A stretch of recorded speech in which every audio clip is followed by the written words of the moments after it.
Hello everyone, कैसे हैं आप लोग। आज की क्लास में हम पढ़ने वाले हैं क्लास 10 साइंस का chapter number 9 heredity and evolution. ठीक है, चलिए स्टार्ट करते हैं। और स्टार्ट करने से पहले एक बेसिक रिकमेंडेशन ये रहेगा कि आप इससे पहले वाला chapter number 8 how to organism reproduce वो एक बार जरूर तैयार कर लीजिएगा। ठीक है, अगर नहीं देखा है तो डिस्क्रिप्शन में लिंक दिया हुआ है, वहाँ पर जाकर आप देख लीजिए, क्योंकि वो आप समझ लेंगे तो ये चैप्टर समझने में काफ़ी ईजी होगा। चलिए स्टार्ट करते हैं। तो देखिए, लास्ट चैप्टर में हमने क्या क्या पढ़ा था। हमने ये पढ़ा था कि जब नए इंडिविजुअल्स प्रोड्यूस होते हैं तो वो पेरेंट्स से सिमिलर तो होते हैं, लेकिन उनमें थोड़ा सा सटल डिफरेंस होता है, और इसी डिफरेंस को हमने क्या बोला था, वेरिएशन बोला था। ठीक है, और हमने ये चीज भी समझा था कि सेक्सुअल रिप्रोडक्शन के दौरान वेरिएशन ज्यादा होता है कंपेयर टू असेक्सुअल रिप्रोडक्शन। ये सब चीज हमने पिछले चैप्टर में देखा है। ठीक है, तो इस चैप्टर में हम क्या पढ़ने वाले हैं। इस चैप्टर में हम पढ़ने वाले हैं कि कैसे ये वेरिएशन क्रिएट होते हैं और कैसे ये वेरिएशन एक जनरेशन से दूसरे जनरेशन में ट्रांसफर होते हैं। ठीक है, मतलब हम लोग कॉन्सेप्ट ऑफ हेरिडिटी पढ़ने वाले हैं, और दूसरा जो कॉन्सेप्ट है इवोल्यूशन, ये जो वेरिएशन ट्रांसफर होता है इसका कॉन्सिक्वेंस क्या है। तो ये इवोल्यूशन आपके इस बार के सिलेबस से रिलेट हो चुका है। तो इस चैप्टर में हम लोग सिर्फ हेरिडिटी पढ़ेंगे। ठीक है, चलिए स्टार्ट करते हैं। सबसे पहला टॉपिक है accumulation of variation during reproduction. तो देखिए, inheritance from the previous generation provides both a common basic body design and subtle changes in it for the next generation. तो जब भी कोई बच्चा पैदा होता है अपने पेरेंट जनरेशन से वो क्या क्या लेता है, दो चीज लेता है। सबसे पहला a common basic body design, ठीक है, एक सिर होना, दो कुछ भी जो फीचर है वो लेता है, और साथ साथ कुछ चेंजेस भी वो अपने पेरेंट से लेता है। फॉर एग्जाम्पल, आप यहाँ पे एक बैक्टीरिया का एग्जाम्पल दिया गया है इस डायग्राम में। ये मान लीजिए एक बैक्टीरियम है और ये दो बच्चे को रिप्रोड्यूस करता है। बच्चे का देखिए बेसिक बॉडी डिजाइन, देखिए एक सिर होना, दो हाथ होना फॉर एग्जांपल मान लीजिए, और एक पैर होना। फिर यहाँ पे भी एक सिर, दो हाथ और एक पैर। तो बेसिक बॉडी डिजाइन तो सेम है, ठीक है, लेकिन साथ साथ इन्होंने कुछ चेंजेस भी इनहेरिट किया है। वो चेंजेस क्या है आप यहाँ पे देख पा रहे हैं। पेरेंट का सिर था ब्लू, यहाँ पे सिर हो गया रेड कलर का। यहाँ पे पैर था ब्लू कलर का, यहाँ पे पैर हो गया ग्रीन कलर का। इसी सटल मतलब स्मॉल चेंजेस को क्या बोलते हैं, वेरिएशन बोलते हैं। इतना समझे। अब देखिए, अब क्या होगा जब ये जो नया जनरेशन है ये बच्चा प्रोड्यूस करेंगे तो क्या होगा। तो देखिए, जब इसने जो बच्चा प्रोड्यूस किया तो देखिए उनमें क्या देखने को मिलेगा, the second generation. Second generation मतलब इसको बोलते हैं पेरेंटल जनरेशन, इसको बोलेंगे फर्स्ट जनरेशन, और इस वाले जनरेशन को बोलेंगे सेकंड जनरेशन। ठीक है, the second generation will have differences that they inherited from the first generation as well as newly created differences. तो सेकंड जनरेशन में दो चीज देखने को मिलेगा। पहला तो वो डिफरेंसेस तो होंगे ही जो फर्स्ट जनरेशन में थे। फॉर एग्जांपल, यहाँ पे अगर लाल सिर है तो ये लाल सिर का जो फीचर है ये ट्रांसफर होता चला जाएगा। ठीक है, एक चीज ये इनहेरिट करेंगे, प्लस न्यूली क्रिएटेड डिफरेंसेस भी होगा इनमें। फॉर एग्जांपल, आप यहाँ पे देख पा रहे हैं, यहाँ पे ब्लू हाथ था लेकिन यहाँ पे पिंक हाथ हो गया, ये न्यूली क्रिएटेड डिफरेंसेस है। यहाँ पे भी आप देख रहे हैं एक ऐसा हाथ था, यहाँ पे कैसा हाथ हो गया है। ठीक है, इतना समझे। अब यहाँ पे क्वेश्चन आपसे एग्जाम में पूछा जाता है कि डिफाइन वेरिएशन। ठीक है, वेरिएशन होता क्या है, इसका डेफिनेशन ये रहा, small differences between individuals due to inheritance is called variation. ठीक है, इंडिविजुअल्स के बीच में जो डिफरेंसेस होता है इसी डिफरेंसेस को बोलते हैं वेरिएशन। ये डेफिनेशन आपने नोट डाउन करके रख लीजिए। दूसरा बात हमें यहाँ पे ये समझना है कि ये जो वेरिएशन है ये क्रिएट क्यों होते हैं। तो आप याद कीजिए, हमने लास्ट चैप्टर में समझा था कि ये है सेल, सेल के अंदर होता है न्यूक्लियस, और न्यूक्लियस के अंदर होता है क्रोमोसोम्स, और इसी क्रोमोसोम्स के अंदर होता है डीएनए। और रिप्रोडक्शन के दौरान एक बेसिक इवेंट क्या होता है, इस डीएनए का कॉपी बनाना। तो जब ये डीएनए का कॉपी बनता है ना, तो उसमें केमिकल रिएक्शंस का यूज किया जाता है। तो केमिकल रिएक्शंस एब्सोल्युटली रिलायबल नहीं होते हैं, मतलब एग्जैक्ट कॉपी नहीं बनता है। कॉपी होने के दौरान कुछ डिफरेंसेस पैदा हो जाते हैं। ठीक है, और इसी डिफरेंसेस को क्या बोला जाता है, वेरिएशन बोला जाता है। ये चीज हमने पिछले चैप्टर में भी समझा था। तो ऐसे वेरिएशन क्रिएट होता है। तो ये यहाँ पे स्टेटमेंट दिया हुआ है, there would be only very minor differences between them generated due to small inaccuracy in DNA copying। very very very important line है। ठीक है, एग्जाम में क्वेश्चन पूछते हैं कि वेरिएशन कैसे क्रिएट होता है, तो आपको लिखना होगा due to small inaccuracies in DNA copying. ठीक है, चलिए ये बात हमने समझा। अब एक यहाँ पे बात ये समझना है। तो देखिए, यहाँ पे जो इंडिविजुअल्स क्रिएट हुए हैं सब में अपना अपना डिफरेंसेस है। ठीक है, सब में अपना अपना वेरिएशन हुआ है। तो क्या इन चारों ही इंडिविजुअल्स का नेचर में सर्वाइव करने का चांसेस इक्वल होगा, तो इसका जवाब है नहीं। ठीक है, ऑब्वियसली नॉट। ये डिपेंड करेगा कि किस टाइप का वेरिएशन हुआ है। Different individuals would have different kind of advantages, different chances रहेंगे। फॉर एग्जाम्पल, यहाँ पे मान लीजिए कोई ऐसा बैक्टीरिया है जो हीट को झेल ही नहीं पा रहा है। ठीक है, उसको ठंडा इन्वायरमेंट चाहिए, और अभी आपको पता है ग्लोबल वार्मिंग चल रहा है, तो क्या ये इंडिविजुअल सर्वाइव कर पाएगा नेचर में? नहीं कर पाएगा। वही मान लीजिए ये इंडिविजुअल में हीट को बर्दाश्त करने का कैपेसिटी बहुत ज्यादा है इस वाले में, ठीक है, तो ये क्या कर लेगा, ये इन्वायरमेंट में सर्वाइव कर पाएगा। समझ रहे? तो यहाँ पे लिखा हुआ है कि bacteria that can withstand heat will survive better in a heat wave. ये एग्जांपल हमने पिछले चैप्टर में भी लिया था, अगर आपको याद होगा तो ये बात हमने यहाँ पे समझा। तो इतनी चीज यहाँ पे लिखा हुआ है। एक दो चीज हम यहाँ पे और एक समझते हैं। देखिए, अब मान लीजिए ये तो हमें पता है ये सब सेकंड जनरेशन वाले बच्चे हैं। अब मान लीजिए ये जब रिप्रोड्यूस करेंगे तो इनका जो बच्चा होगा ना, उनका सिर भी क्या होगा, रेड कलर का होगा, सिर रेड कलर का होगा, ये बॉडी होगा, ये हाथ पिंक तो होना ही है, ये बॉडी, इसका भी एक हाथ पिंक होना ही है। हो सकता है इसमें कुछ चेंजेस आ जाए, यहाँ पे कुछ और टाइप का हाथ हो और पैर का कलर चेंज हो जाए, ठीक है, ये सब कुछ चेंजेस हो सकता है। लेकिन खैर जो भी हो, इतना तो श्योर है कि इसका जो सिर है वो रेड कलर का होगा, ये भी सिर रेड कलर का होगा। ये भी प्रोड्यूस करेगा तो दो ठो रेड सिर वाला बच्चा प्रोड्यूस करेगा, इतना समझे। अब अगर हम आपसे पूछे कि रेड सिर वाले टोटल पॉपुलेशन कितने हैं, तो आप बोलेंगे 1 2 3 4 5 6 7 7 पॉपुलेशन, 7 लोग ऐसे हैं, 7 बैक्टीरिया ऐसे हैं जिनका रेड सिर है, ठीक है। फॉर एग्जांपल अगर हम आपसे पूछे कि पिंक हाथ वाले बैक्टीरिया कितने हैं, तो आप बोलेंगे 1 और यहाँ पे 2 और यहाँ पे 3, टोटल 3 ही है पिंक हाथ वाले। इसका मतलब किसी भी पॉपुलेशन में, ये पूरा पॉपुलेशन है, किसी भी पॉपुलेशन में अगर कोई कैरेक्टर या फिर फीचर, यहाँ पे लाल सिर क्या है, एक कैरेक्टर या फिर फीचर है, ठीक है, वो फीचर अगर ज्यादातर पॉपुलेशन में पाया जाता है, इसका मतलब वो फीचर पहले अराइज हुआ होगा, ठीक है, ये बहुत पहले, ठीक है, फर्स्ट जनरेशन में ही अराइज हुआ ये फीचर। और अगर कोई फीचर जैसे कि पिंक हाथ अगर कम पॉपुलेशन में पाया जाता है, ठीक है, मतलब यहाँ पे आप देख रहे थे कि पिंक हाथ सिर्फ 3 ही पॉपुलेशन में पाया जा रहा है, तब वो फीचर जो है वो न्यूली अराइज हुआ होता है। न्यूली अराइज हुआ है मतलब वो फीचर कुछ टाइम पहले ही अराइज हुआ है, ठीक है। चलिए, तो इसके ऊपर एक क्वेश्चन बनता है, देखिए यहाँ पे क्वेश्चन दिया हुआ है, ये रहा। इफ अ ट्राइट ए, ट्राइट मतलब आप फिलहाल के लिए कैरेक्टर ही समझ लीजिए, अगर कोई कैरेक्टर है ए जो 10% ऑफ पॉपुलेशन में पाया जाता है, और वही दूसरा कैरेक्टर है जिसको बोलते हैं बी, वो 60% ऑफ पॉपुलेशन में पाया जा रहा है। तो कैरेक्टर ए 10% में, कैरेक्टर बी 60% में, तो पूछा गया कि which trait is likely to have arisen earlier, कौन पहले अराइज हुआ होगा। तो जो कैरेक्टर ज्यादातर पॉपुलेशन में पाया जाता है वो पहले अराइज होता है ना। तो यहाँ पे देखिए आप ट्राइट बी जो है वो 60% में पाया जा रहा है, मतलब यहाँ पे आंसर हो जाएगा ट्राइट बी। समझे बात का गहराई? चलिए, नेक्स्ट क्वेश्चन है, how does the creation of variation in a species promote survival. Variation तो क्रिएट हो जाते हैं, तो वेरिएशन क्रिएट होने से क्या फायदा, ये स्पीसीज को सर्वाइव करने में कैसे हेल्प करता है। तो इसका एग्जांपल हमने पिछले चैप्टर में समझा था कि ऐसे बैक्टीरिया जो हीट को बर्दाश्त कर सकेंगे वो बैक्टीरिया आगे सर्वाइव करेंगे, ठीक है, और जो नहीं कर पाएंगे वो वही उनका स्पीसीज खत्म हो जाएगा, ठीक है। तो इसका वन लाइन में आंसर यही होगा कि variation increases the adaptability of an organism to its changing environmental conditions, ठीक है। यहाँ पे एडेप्टेबिलिटी कीवर्ड है, आप इस चीज को यहाँ पे भी समझ सकते हैं इस वाले एग्जांपल में कि बैक्टीरिया जो हीट को स्टैंड कर रहे हैं, मतलब हीट को भी स्टैंड करने का मतलब वो बैक्टीरिया उस इन्वायरमेंट में अडेप्ट हो जा रहे हैं, तो वही उसी टाइप के ऑर्गेनिजम्स नेचर में सर्वाइव कर पाएंगे, ठीक है। तो ये आपका वन लाइन का आंसर होगा। चलिए मूव करते हैं अगले टॉपिक में, जो कि है हेरिडिटी।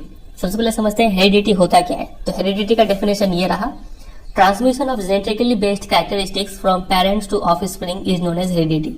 या फिर इसका सिंपल डेफिनेशन एक और ये भी हो सकता है कि the passing down of characters from parents to offspring is termed heredity. समझे, पेरेंट्स से बच्चों में जो कैरेक्टर्स ट्रांसफर होते हैं उसी को बोला जाता है हेरिडिटी, ठीक है। और एक लाइन यहाँ पे और एक ऐड कर लीजिए कि heredity is controlled by genes. अब ये क्या है इसको हम थोड़ी देर में एक्सप्लेन करेंगे, फिलहाल आप इसको नोट डाउन करके रख लीजिए। अब देखिए, अब यहाँ पे हमें दो टर्म समझना होगा, कैरेक्टर्स और ट्राइट्स। ये होता क्या है, तो देखिए, कैरेक्टर का मतलब होता है any heritable feature is a character, मतलब कोई भी फीचर जो पेरेंट्स से बच्चे में ट्रांसफर हो सकता है उसको हम लोग कैरेक्टर बोलेंगे, और उसी कैरेक्टर का अलग अलग रूप को हम लोग ट्राइट बोलते हैं। ये समझ में नहीं आया, इसके एग्जांपल से समझते हैं। देखिए फॉर एग्जांपल मान लीजिए colour of the eye. Colour of the eye क्या हो सकता है, ब्राउन हो सकता है या फिर ब्लू कलर का आई हो सकता है।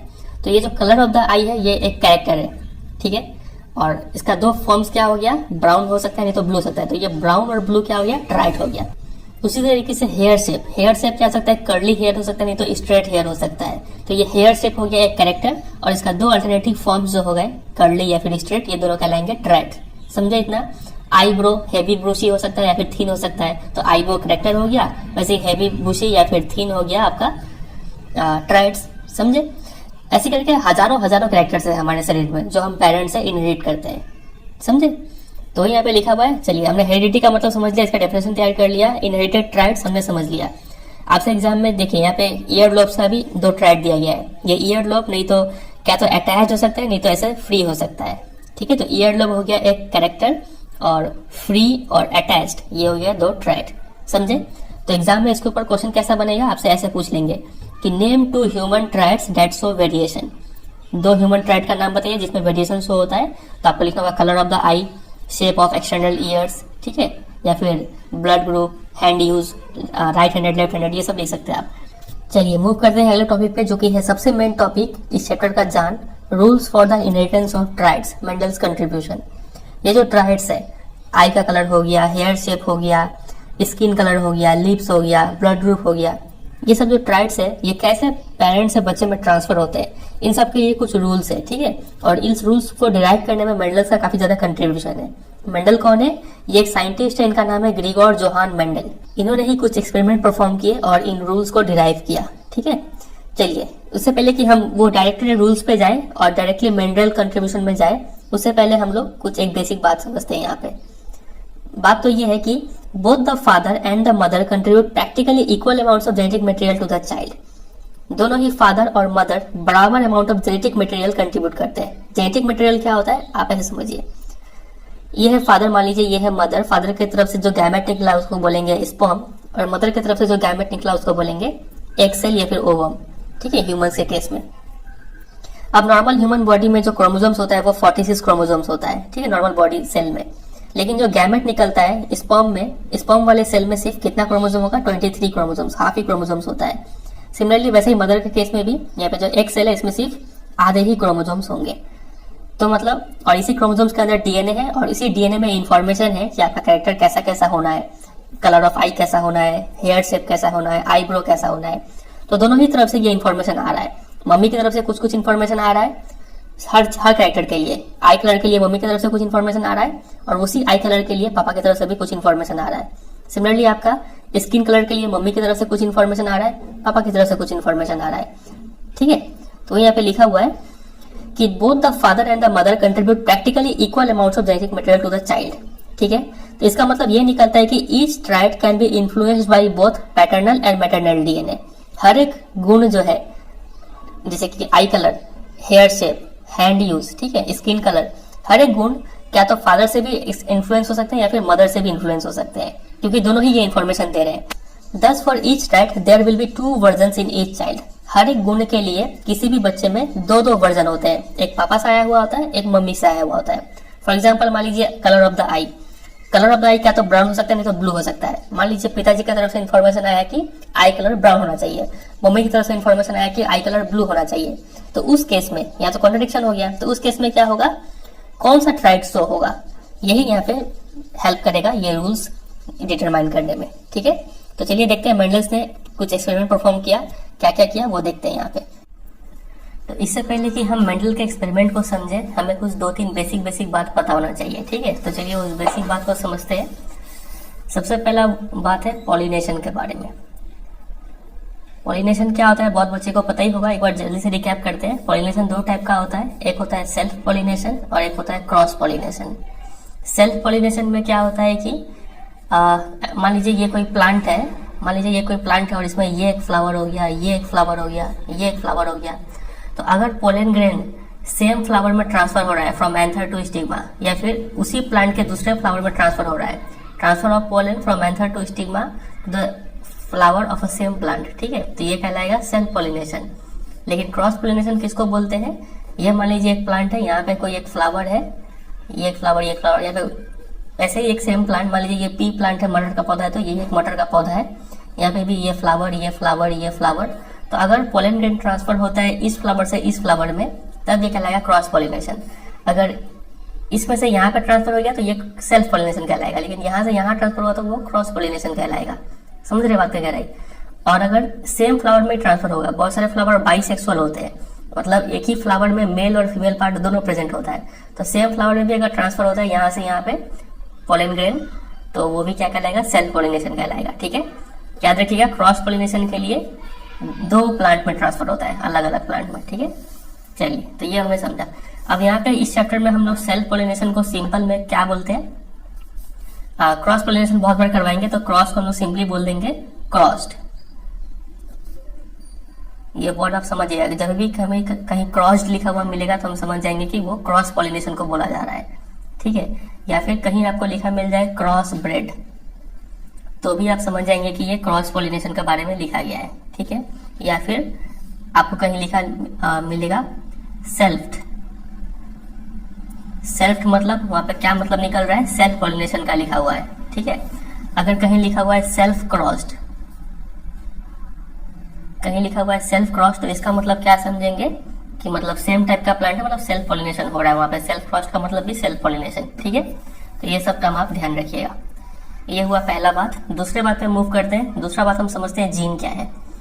जीन एक बार अभी हल्का सा समझ लेते हैं, बाद में एक बार फिर इसको डिटेल में समझेंगे इसी वीडियो में, ठीक है। तो ये मान लीजिए एक कोई भी सेल है, तो हमें पता है कि सेल के अंदर होता है न्यूक्लियस, और इस न्यूक्लियस के अंदर होता है क्रोमोसोम्स, ठीक है। और उस क्रोमोसोम्स के अंदर क्या होता है, डीएनए होता है। इतना तो पता है हमें। तो मान लीजिए ये एक डीएनए है, डीएनए का डायग्राम कुछ ऐसा ही बनता है, ठीक है। तो इस डीएनए का कुछ पार्ट, स्पेसिफिक पोर्शन, हमें पता है कि डीएनए में क्या होता है, इंफॉर्मेशन होता है प्रोटीन बनाने का। प्रोटीन मतलब मान लीजिए मसल्स बनाने का, कैसा कैसा शेप का मसल बनेगा, ये डीएनए में इंफॉर्मेशन होता है, ये पूरे डीएनए में। तो इस डीएनए में का स्पेसिफिक पार्ट में जो है ना, डीएनए का स्पेसिफिक पार्ट यहाँ से यहाँ तक, इस स्पेसिफिक पार्ट को क्या बोलते हैं, जीन बोलते हैं। ये मतलब किसी एक स्पेसिफिक प्रोटीन के लिए इंफॉर्मेशन कैरी करता है। फॉर एग्जांपल मान लीजिए ईयर शेप, ये कान के लिए इंफॉर्मेशन कैरी कर रहा होगा कि कान का शेप कैसा बनाना है, फ्री बनाना है या फिर अटैच बनाना है, ठीक है। उसी तरीके से यहाँ से यहाँ तक क्या हो जाएगा, एक और जीन हो जाएगा। ये कुछ मान लीजिए ये आई के लिए जीन होगा, ये आई कलर डिटरमाइन करेगा। फिर वैसे यहाँ से लेके यहाँ तक ये भी एक जीन हो जाएगा, ठीक है। तो मेन मतलब यही है कि डीएनए का स्पेसिफिक पार्ट को क्या बोलते हैं, जीन बोलते हैं। इतना समझे। तो चलिए अब आते हैं मेंडल के एक्सपेरिमेंट में। सबसे पहले मेंडल ने क्या किया, एक गार्डन पी ले लिया, गार्डन पी प्लांट, ठीक है। मटर का पौधा ले लिया। अब यहाँ पे क्वेश्चन बनता है कि मेंडल ने मटर का ही पौधा क्यों लिया और किसी पौधे से एक्सपेरिमेंट क्यों नहीं किया। तो देखिए ये 5 रीजन है जिस वजह से मेंडल ने पी प्लांट को सिलेक्ट किया। सबसे पहला, it is naturally self pollinating. जो पी प्लांट होते हैं उसमें सेल्फ पॉलिनेशन इजीली हो जाता है क्योंकि उनका फ्लावर्स क्या होता है, बाइसेक्सुअल होता है, ठीक है। ये पहला रीजन था। सेल्फ पॉलिनेटिंग का यूज करेंगे एक्सपेरिमेंट में, इसलिए मेंडल ने पी प्लांट को चूज किया। दूसरा रीजन है, it has a short life span as it is an annual and so it was possible to follow several generations. Pea plant का जो लाइफ स्पैन होता है वो छोटा होता है, मतलब लाइफ स्पैन मतलब पैदा होने से लेकर मरने तक का समय। तो चूंकि ये लाइफ स्पैन छोटा है, इसका मतलब हम लोग आने वाला 2-3 जनरेशन को इजीली स्टडी कर सकते हैं। अब मान लीजिए कोई ऐसा प्लांट ले लीजिए कि जो 10 साल तक जिंदा रहे। अब हमें इसका नेक्स्ट जनरेशन को देखने के लिए कि उसमें कौन सा गुण है, हमें 10 साल इंतजार करना पड़ेगा, जो कि काफी बेकार आइडिया होगा, ठीक है। इसलिए मेंडल ने क्या किया, पी प्लांट सेलेक्ट किया क्योंकि इनका लाइफ स्पैन छोटा होता है। ये दूसरा रीजन। तीसरा reason, it was easy to cross pollinate. हम लोग चाहे तो पी प्लांट को क्रॉस पॉलिनेट भी करवा सकते हैं। सेल्फ पॉलिनेशन तो वो नेचुरली करेगा, लेकिन क्रॉस पॉलिनेट कैसे करवाएंगे। ये मान लीजिए कोई फ्लावर है, पी प्लांट का फ्लावर है, मटर का पौधा का फ्लावर, ये बाइसेक्सुअल होते हैं, मतलब इसमें मेल पार्ट और फीमेल पार्ट दोनों है, ठीक है। तो ये तो नेचुरली सेल्फ पॉलिनेशन ही करेंगे यहीं पे। लेकिन अगर हम चाहें तो यहाँ से मान लीजिए फीमेल पार्ट को हटा देते हैं तो सिर्फ मेल पार्ट बच जाएगा। और ये मान लीजिए कोई और मटर का पौधा है और उसका ये फ्लावर है। अब इसमें हम क्या करेंगे कि मेल पार्ट को हटा देंगे और फीमेल पार्ट को रहने देंगे। तो उसमें क्या होगा, पोलन ग्रेन ट्रांसफर होगा from anther to stigma, from one flower to another flower of a different plant, ठीक है। तब ये क्या हो जाएगा, यहाँ पे क्रॉस पॉलिनेशन हो जाएगा। तो इस तरीके से हम लोग चाहे तो इसको क्रॉस पॉलिनेशन भी करवा सकते हैं मटर के पौधे में। तो ये था तीसरा रीजन। चौथा रीजन है, it has deeply defined contrasting characters. मटर के पौधे में हमें कई सारे ऐसे कैरेक्टर्स देखने को मिलते हैं जो स्टडी करने में इजी होंगे। अभी हम देखेंगे कौन से कैरेक्टर होते हैं मटर के पौधे में, ठीक है। और 5वां रीजन है, द फ्लावर्स आर बाइसेक्सुअल। ये तो हमने समझ ही लिया। तो ये 5 रीजन है जिस वजह से मेंडल ने पी प्लांट को सिलेक्ट किया था। तो देखिए बात करें पी प्लांट में कौन से ऐसे कैरेक्टर है जो मेंडल ने स्टडी करने के लिए यूज किया था। तो टोटल यहाँ पे 7 कैरेक्टर्स को डिस्कस किया गया है। सबसे पहला है फ्लावर कलर। तो मटर का जो पौधा है उसमें फ्लावर का कलर क्या तो पर्पल हो सकता है, नहीं तो व्हाइट हो सकता है। पर्पल को कभी कभी हम लोग किसी बुक में वायलेट बोल के भी जिक्र किया जाता है, ठीक है। तो कंफ्यूज मत होइएगा। फिर सीड कलर को भी हम लोग कंपेयर कर सकते हैं कि पेरेंट में कैसा सीड कलर है, बच्चे में कैसा सीड कलर है। तो सीड कलर क्या तो येलो हो सकता है, नहीं तो ग्रीन हो सकता है। आप समझ रहे हैं ना, सीड कलर जो हो गया वो कैरेक्टर हो गया, और येलो और ग्रीन है दो इसका अल्टरनेटिव फॉर्म्स है, ये सब हो गया ट्राइड। ठीक है, ऊपर में आप देख पा रहे हैं जो हेडिंग में लिखा हुआ है डोमिनेंट वर्सेस रिसेसिव ट्राइड। ये डोमिनेंट और रिसेसिव क्या है थोड़ी देर में समझाते हैं, फिलहाल आप सिर्फ समझिए कि ये सब जो flower colour, seed shape, pod colour, ये सब क्या है कैरेक्टर हो गए मटर पौधे के, और इधर जो लिखा हुआ है ये सब ट्राइड हो गए। ठीक है, और लास्ट में देखिए क्या लिखा हुआ है प्लांट हाइट। प्लांट हाइट क्या तो टॉल हो सकता है, नहीं तो शॉर्ट। शॉर्ट को एक और वर्ड में क्या बोलते हैं, डॉर्फ भी बोलते हैं, तो ये बात आप याद रखिएगा। तो ये टोटल सातों का सातों कैरेक्टर आपको नोट डाउन कर लेना है अपने कॉपी में इसी फॉर्मेट में। ठीक है, ऊपर सेम हेडिंग लगाइएगा कैरेक्टर, और उस साइड में dominant versus recessive trait. Same to same आपको नोट डाउन करना है, सिर्फ आप डायग्राम मत बनाइएगा, बस लिख लीजिएगा इसको। इतना समझे? चलिए अब हम आगे इस बुक से मूव करते हैं, एनसीईआरटी वाले से। तो Mendel used a number of contrasting visible characters of garden peas. तो मेंडल ने गार्डन पी लिया और सिर्फ उस विजिबल कैरेक्टर, जो कैरेक्टर दिखता हो, उसको कॉन्ट्रास्ट किया, मतलब उसको देखा कि बच्चे कैसा होते हैं। ठीक है, ये सब फीचर को कंपेयर किया उन्होंने। तो राउंड एंड रिंकल सीड्स का ऊपर उन्होंने एक्सपेरिमेंट किया, फिर टॉल शॉर्ट प्लांट के ऊपर व्हाइट वायलेट फ्लावर, वायलेट हम अभी चार्ट दिए थे उसमें वायलेट की जगह पे पर्पल लिखा हुआ था। ठीक है, एंड सो ऑन। तो ये सब फीचर्स उन्होंने, ये सब कैरेक्टर्स उन्होंने कंपेयर किया। अभी देखेंगे कैसे कंपेयर किया। He took pea plant with different characteristics. उन्होंने दो पी प्लांट लिए अलग अलग कैरेक्टरिस्टिक का। फॉर एग्जाम्पल एक उन्होंने एक टॉल पी प्लांट ले लिया और दूसरा उन्होंने शॉर्ट प्लांट ले लिया। शॉर्ट को क्या भी बोलते हैं, डॉर्फ प्लांट। ठीक है, produced progeny from them. Progeny मतलब ऑफ स्प्रिंग, मतलब बच्चे प्रोड्यूस करवा दिए इन दोनों प्लांट को पॉलिनेशन करवा के। ठीक है, and calculated the percentage of tall and short progeny. और जो बच्चे हुए उन्होंने उसमें देखा कि कितने लंबे बच्चे हैं और कितने छोटे बच्चे हैं। तो देखिए ये रहा इनका डायग्राम। ये एक इन्होंने लिया टॉल पी प्लांट, एक है यहाँ पे शॉर्ट पी प्लांट। दोनों को यहाँ पे देखिए, यहाँ पे बीच में क्रॉस का साइन यूज किया हुआ है, मतलब क्रॉस पोलिनेशन करवा दिया उन्होंने। ठीक है, और इन दोनों को यूज करके बच्चे प्रोड्यूस किए। तो 1 2 3 4 यहाँ पे बच्चे हैं। तो इस जनरेशन को हम लोग बोलते हैं पेरेंटल जनरेशन। ठीक है, इसको ध्यान रखिएगा। और इसको हम लोग बोलेंगे प्रोजेनी ऑफ पेरेंटल जनरेशन, क्योंकि ये इनके बच्चे हैं। ठीक है, प्रोजेनी ऑफ पेरेंटल जनरेशन, या फिर हम लोग इसको बोल सकते हैं फर्स्ट जनरेशन। ठीक है, या फिर सिंपली F1 बोल सकते हैं। तो 3-4 नाम इसको बोलते हैं।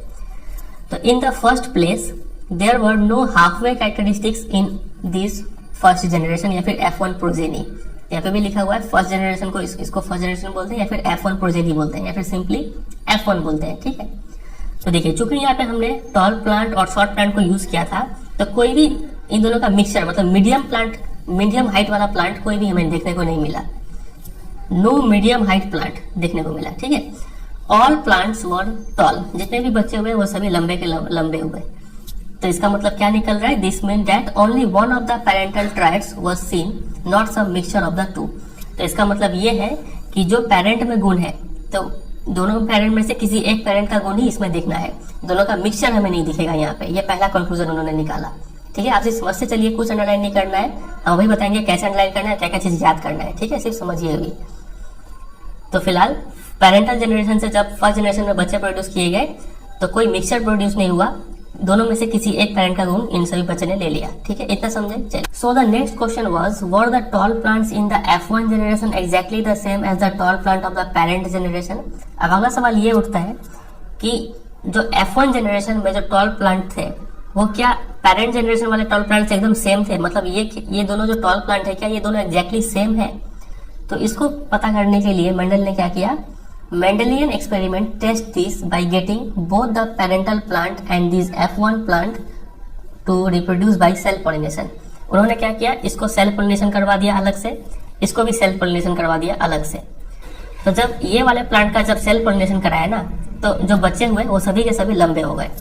तो ये देखिए, द प्रोजेनी मतलब बच्चे of the parental plants are of course all tall. जब इसको सिर्फ लंबा प्लांट, मतलब ऐसा ही यही प्लांट को जब सेल्फ पॉलिनेशन करवा दिया, अभी ये नहीं है। ठीक है, सिर्फ इसी प्लांट को जब सेल्फ पॉलिनेशन कराया तो जो भी बच्चे निकले सब लंबे निकले। वो तो होना ही था। ठीक है, क्योंकि ये प्योर वैरायटी है। प्योर वैरायटी है मतलब बाद में समझाएंगे अभी। ठीक है, आगे देखिए, और क्या लिखा हुआ, हाउएवर द सेकंड जनरेशन मतलब F2 progeny of the F1 tall plant are not all tall. लेकिन जब इसको जब सेल्फ पॉलिनेशन कराया मेंडल ने इस वाले प्लांट को, ये देखिए यहाँ पे F1 का ही 2 प्लांट इन्होंने ले लिया, दिखाने के लिए यहाँ पे क्रॉस करवा दिया। ठीक है, तो देखिए क्या होता है, यहाँ पे जो बच्चे प्रोड्यूस हुए सभी बच्चे लंबे प्रोड्यूस नहीं हुए। 1 2 3 4, 4 में से एक, मतलब 1/4 प्लांट जो था, 1/4 जो प्लांट था वो क्या था, शॉर्ट था। वो यहाँ पे लिखा हुआ है, ये रहा, instead 1/4 of them are short. ठीक है, और ये जो बच्चे प्रोड्यूस हुए हैं ना, ये किसके बच्चे हैं, F1 के बच्चे हैं।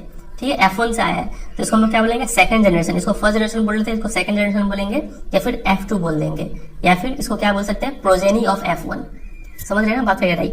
चलिए, तो इतना हमने समझा, फिर आगे देखिए। तो ये क्या इंडिकेट करता है, ये इंडिकेट करता है कि both the tallness and shortness trait were inherited in the F1 plant, but only the tallness trait was expressed. इसका मतलब क्योंकि जब F1 को जब क्रॉस कराया गया तब हमें क्या मिला, एक तो शॉर्टनेस दिख गया, मतलब ये टॉल प्लांट में कहीं ना कहीं शॉर्टनेस वाला ट्राइट भी होगा, तभी तो शॉर्ट वाला निकला है यहाँ पे। समझ रहे ना, तो यहाँ पे लिखा है दोनों ही इनहेरिट हुआ था यहाँ पे। ये जो ऐसा नहीं था कि ये यहाँ पे जो ये प्लांट लोग शॉर्ट नहीं हुए थे इस प्लांट का वजह चलते, ऐसा नहीं था कि इनका गुण इसमें गया नहीं है, इनका गुण इसमें था लेकिन दिखा नहीं था, इनका ही गुण सिर्फ इसमें दिखा था, लेकिन इनका गुण जो था वो बाद में आके दिखा हम लोग को। तो thus 2 copies of the trait are inherited in each sexually reproducing organism। तो इससे कंक्लूजन ये निकलता है कि ये लोग सेक्सुअली रिप्रोड्यूस किए हैं यहाँ पे। ठीक है, पॉलिनेशन सेक्सुअल रिप्रोडक्शन है, तो जब सेक्सुअल रिप्रोडक्शन होता है तो किसी भी इंडिविजुअल में दोनों ही पेरेंट का तरफ से 2 कॉपी आता है एक गुण के लिए। यहाँ पे कैरेक्टर क्या है, प्लांट हाइट, तो उस प्लांट हाइट के लिए दोनों ही पेरेंट का तरफ से दोनों जीन आया हुआ है। ठीक है, तो thus 2 copies of the traits are inherited in each sexually reproducing organism. These two may be identical or may be different। तो इसका मतलब हर एक ट्राइट के लिए, अब देखिए मेरे पास पुराना बुक है तो यहाँ पे लैंग्वेज कुछ इस प्रकार से लिखा हुआ है, आप अगर नई बुक में देखेंगे तो आपको लैंग्वेज कुछ इस मिलेगा, ऐसा मिलेगा, जो ब्लू से अंडरलाइन किया हुआ है उसको देखिएगा। ठीक है, this led Mendel to propose that 2 copies of factor, जिसको अभी हम जीन्स बोलते हैं, controlling traits are present in sexually reproducing organism. मतलब किसी भी सेक्सुअली रिप्रोड्यूसिंग ऑर्गेनिज्म में किसी भी ट्राइट के लिए 2 फैक्टर या फिर 2 जीन प्रेजेंट होता है। ठीक है, तो अब वापस आते हैं इस टेक्स्ट पे, देखिए। तो ये देखिए यहाँ पर कैरेक्टर क्या है, प्लांट हाइट, तो उस प्लांट हाइट के लिए इस वाले पौधे में 2 टाइप का जीन प्रेजेंट है और उसमें से कोई एक ही एक्सप्रेस होता है। ठीक है, और ये बात याद रखिएगा कि मेंडल ने जीन के लिए एक वर्ड यूज किया था जिसको बोलते हैं फैक्टर। ये क्वेश्चन बनता है आपके एग्जाम में, आपसे पूछ लेंगे कि मेंडल ने जीन के लिए कौन सा टर्म यूज किया था, आपको लिखना होगा फैक्टर। ठीक है, चलिए अब आगे क्या लिखा हुआ है, दीज 2 मे बी आइडेंटिकल और मे बी डिफरेंट। तो ये दोनों फैक्टर या फिर ये दोनों जो जीन है ना, दोनों जीन सेम हो सकते हैं, नहीं तो डिफरेंट हो सकते हैं। फॉर एग्जाम्पल इस प्लांट में हमने पहले से ही दोनों जीन जो था इस कैरेक्टर के लिए, प्लांट हाइट के लिए दोनों सेम लिया गया था। यहाँ पे प्लांट हाइट के लिए दोनों जीन सेम लिया गया था, यहाँ पे प्लांट हाइट के लिए दोनों जो जीन है वो अलग अलग है। वो यहाँ पे लिखा हुआ है कि दीज 2 मे बी आइडेंटिकल और मे बी डिफरेंट। तो अगर दोनों जीन सेम होते हैं तो वो उस प्लांट को बोलते हैं होमोजाइगस। ठीक है, और दोनों जीन अगर डिफरेंट है तो ये कहलाएगा हेट्रोजाइगस। ये यहाँ पे दोनों सेम है तो ये भी होमोजाइगस। समझे इतना? चलिए, तो ये बात यहाँ पे लिखा हुआ है। अब यहाँ पे मेरे को पता है आपको बहुत सारा डाउट आया होगा कि ऐसा कैसे हो रहा है और क्यों हो रहा है। थोड़ी देर में अभी सब क्लियर करेंगे, फिलहाल यहाँ पे थोड़ा पढ़ लेते हैं। तो इन ऊपर वाले एक्सप्लेनेशन में हमें क्या समझ में आया कि both T and capital T small T, ये दोनों क्या है, टॉल प्लांट है। अगर दोनों कैपिटल टी होते हैं तो भी टॉल होते हैं, heterozygous capital T small T होते हैं तो भी ये टॉल होते हैं। मतलब हम बोल सकते हैं, और एक बात और है कि while only small T is short plant, short plant होने के लिए छोटा टी होना पड़ेगा। यहाँ पे भी शॉर्ट के लिए छोटा टी है। तो दूसरे शब्दों में बोल सकते हैं कि a single copy of capital T is enough to make the plant tall. किसी में भी अगर एक ठो कैपिटल टी आ गया, 2 ठो आएगा तो टॉल होगा ही, एक ठो कैपिटल टी भी अगर आया तो भी वो प्लांट टॉल हो जाएगा। तो in other words a single copy of T is enough to make the plant tall. ठीक है, while both copies have to be small T for the plant to be short. अगर plant को short होना है तो दोनों को small T होना पड़ेगा, लेकिन टॉल होना है तो सिर्फ कैपिटल टी होने से काम चल जाएगा। तो traits like capital T are called dominant traits. तो ऐसे ट्राइट जो कैपिटल टी की तरह बिहेव करते हैं, ठीक है, इसको बोलते हैं डोमिनेंट ट्राइट। और ऐसे ट्राइट जो स्मॉल टी की तरह बिहेव करते हैं उनको बोलते हैं रिसेसिव ट्राइट। ठीक है, मतलब डोमिनेंट ट्राइट वो ट्राइट होता है जो अगर वो अकेला भी प्रेजेंट हुआ तो वो शो कर देगा वो फीचर को, और रिसेसिव ट्राइट वो ट्राइट होता है जो डोमिनेंट अगर नहीं हुआ तब रिसेसिव अपने आप को एक्सप्रेस करेगा। थोड़ा और डिटेल में समझते हैं इस पूरे चीज को। देखिए, सबसे पहले यहाँ पे जो क्रॉस पोलिनेशन कराया गया था यहाँ से स्टार्ट करते हैं। तो सबसे पहले मेंडल ने क्या किया, पेरेंट जनरेशन।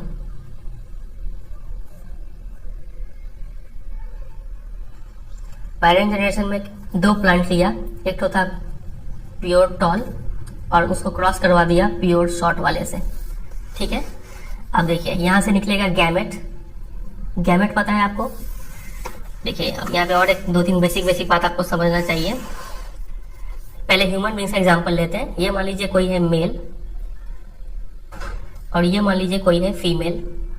तो आपको पता है कि मेल की तरफ से जो गैमेट निकलता है उसको बोलते हैं स्पर्म, और फीमेल की तरफ से जो गैमेट निकलता है उसको बोलते हैं एग सेल या फिर ओवम, ठीक है। और इसमें खास बात क्या होता है कि अगर ह्यूमन बॉडी में नॉर्मल सेल में कितने क्रोमोसोम्स होते हैं न्यूक्लियस के अंदर? 46। तो इसमें सिर्फ आधे ही क्रोमोसोम्स होंगे, 23 क्रोमोसोम्स स्पर्म में, ठीक है। और इस ओवम में भी आधे ही क्रोमोसोम्स होंगे, 23। समझ रहे? तो जो भी यहाँ पे नॉर्मल था उसका आधा निकलता है। क्रोमोसोम्स बोले या फिर डीएनए बोले या फिर जीन बोले, जेनेटिक मटेरियल है ये, ठीक है। तो यहाँ पे देखिए ये जो क्या था, जीन है ये टॉलनेस के लिए, तो इसमें से सिर्फ आधा ही गैमेट निकलेगा, तो एक तो कोई कैपिटल टी निकल जाएगा, दोनों में से कोई एक निकल जाएगा, ठीक है। ये निकला। प्लांट के केस में क्या में निकलता है? ह्यूमन के केस में तो स्पर्म निकलता है, लेकिन प्लांट के केस में क्या निकलेगा? आपका मेल के केस में पॉलन ग्रेन निकलेगा और उधर उस केस में क्या होगा? एक ओवम ही होगा, ठीक है, एक सेल या फिर ओवम। अब देखिए यहाँ पे निकल गया एक तो गैमेट, ये हो गया मेल गैमेट, और यहाँ से भी एक तो निकलेगा फीमेल गैमेट, तो दोनों स्मॉल टी है, कोई एक स्मॉल टी निकल जाएगा, ठीक है। गैमेट निकालने के बाद यहाँ पे आप लिख देंगे गैमेट्स। गैमेट्स मिलने के बाद आप क्या करेंगे? एक पनेट स्क्वायर बनाएंगे। पनेट स्क्वायर क्या होता है? PUNNET, Punnett square. Punnett square में क्या होता है कि हम लोग ऐसे करके रोज और कॉलम्स बनाते हैं, ठीक है। ये रोज और कॉलम्स बनाएंगे और इस साइड में गैमेट्स, इस साइड में गैमेट्स लिखेंगे।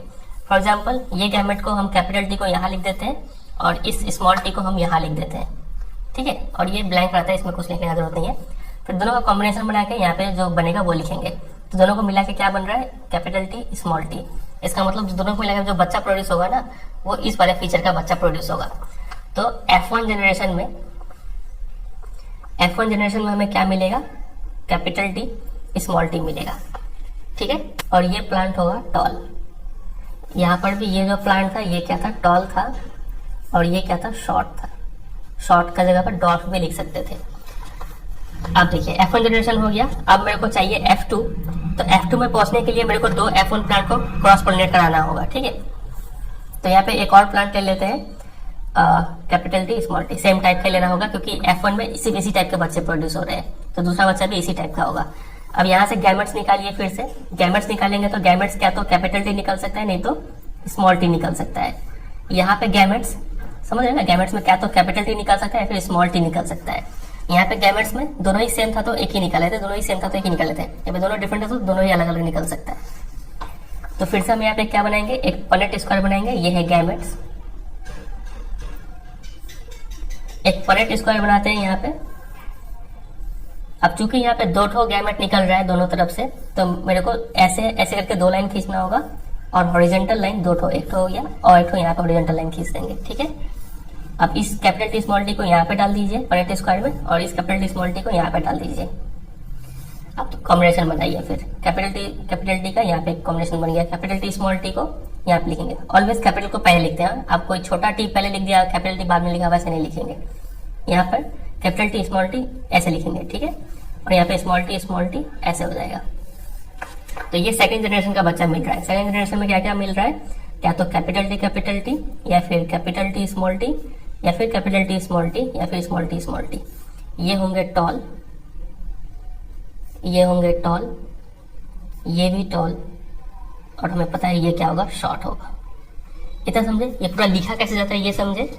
चलिए अब हमें दो टर्म समझना होगा। एक होता है जेनोटाइप और एक होता है फेनोटाइप।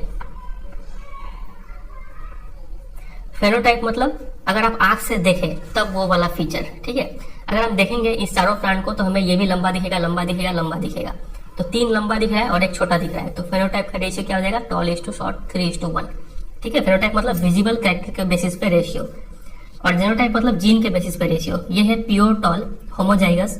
तो इस टाइप का और भी कोई है क्या? कैपिटल टी नहीं है। तो ये हो गया 1:2।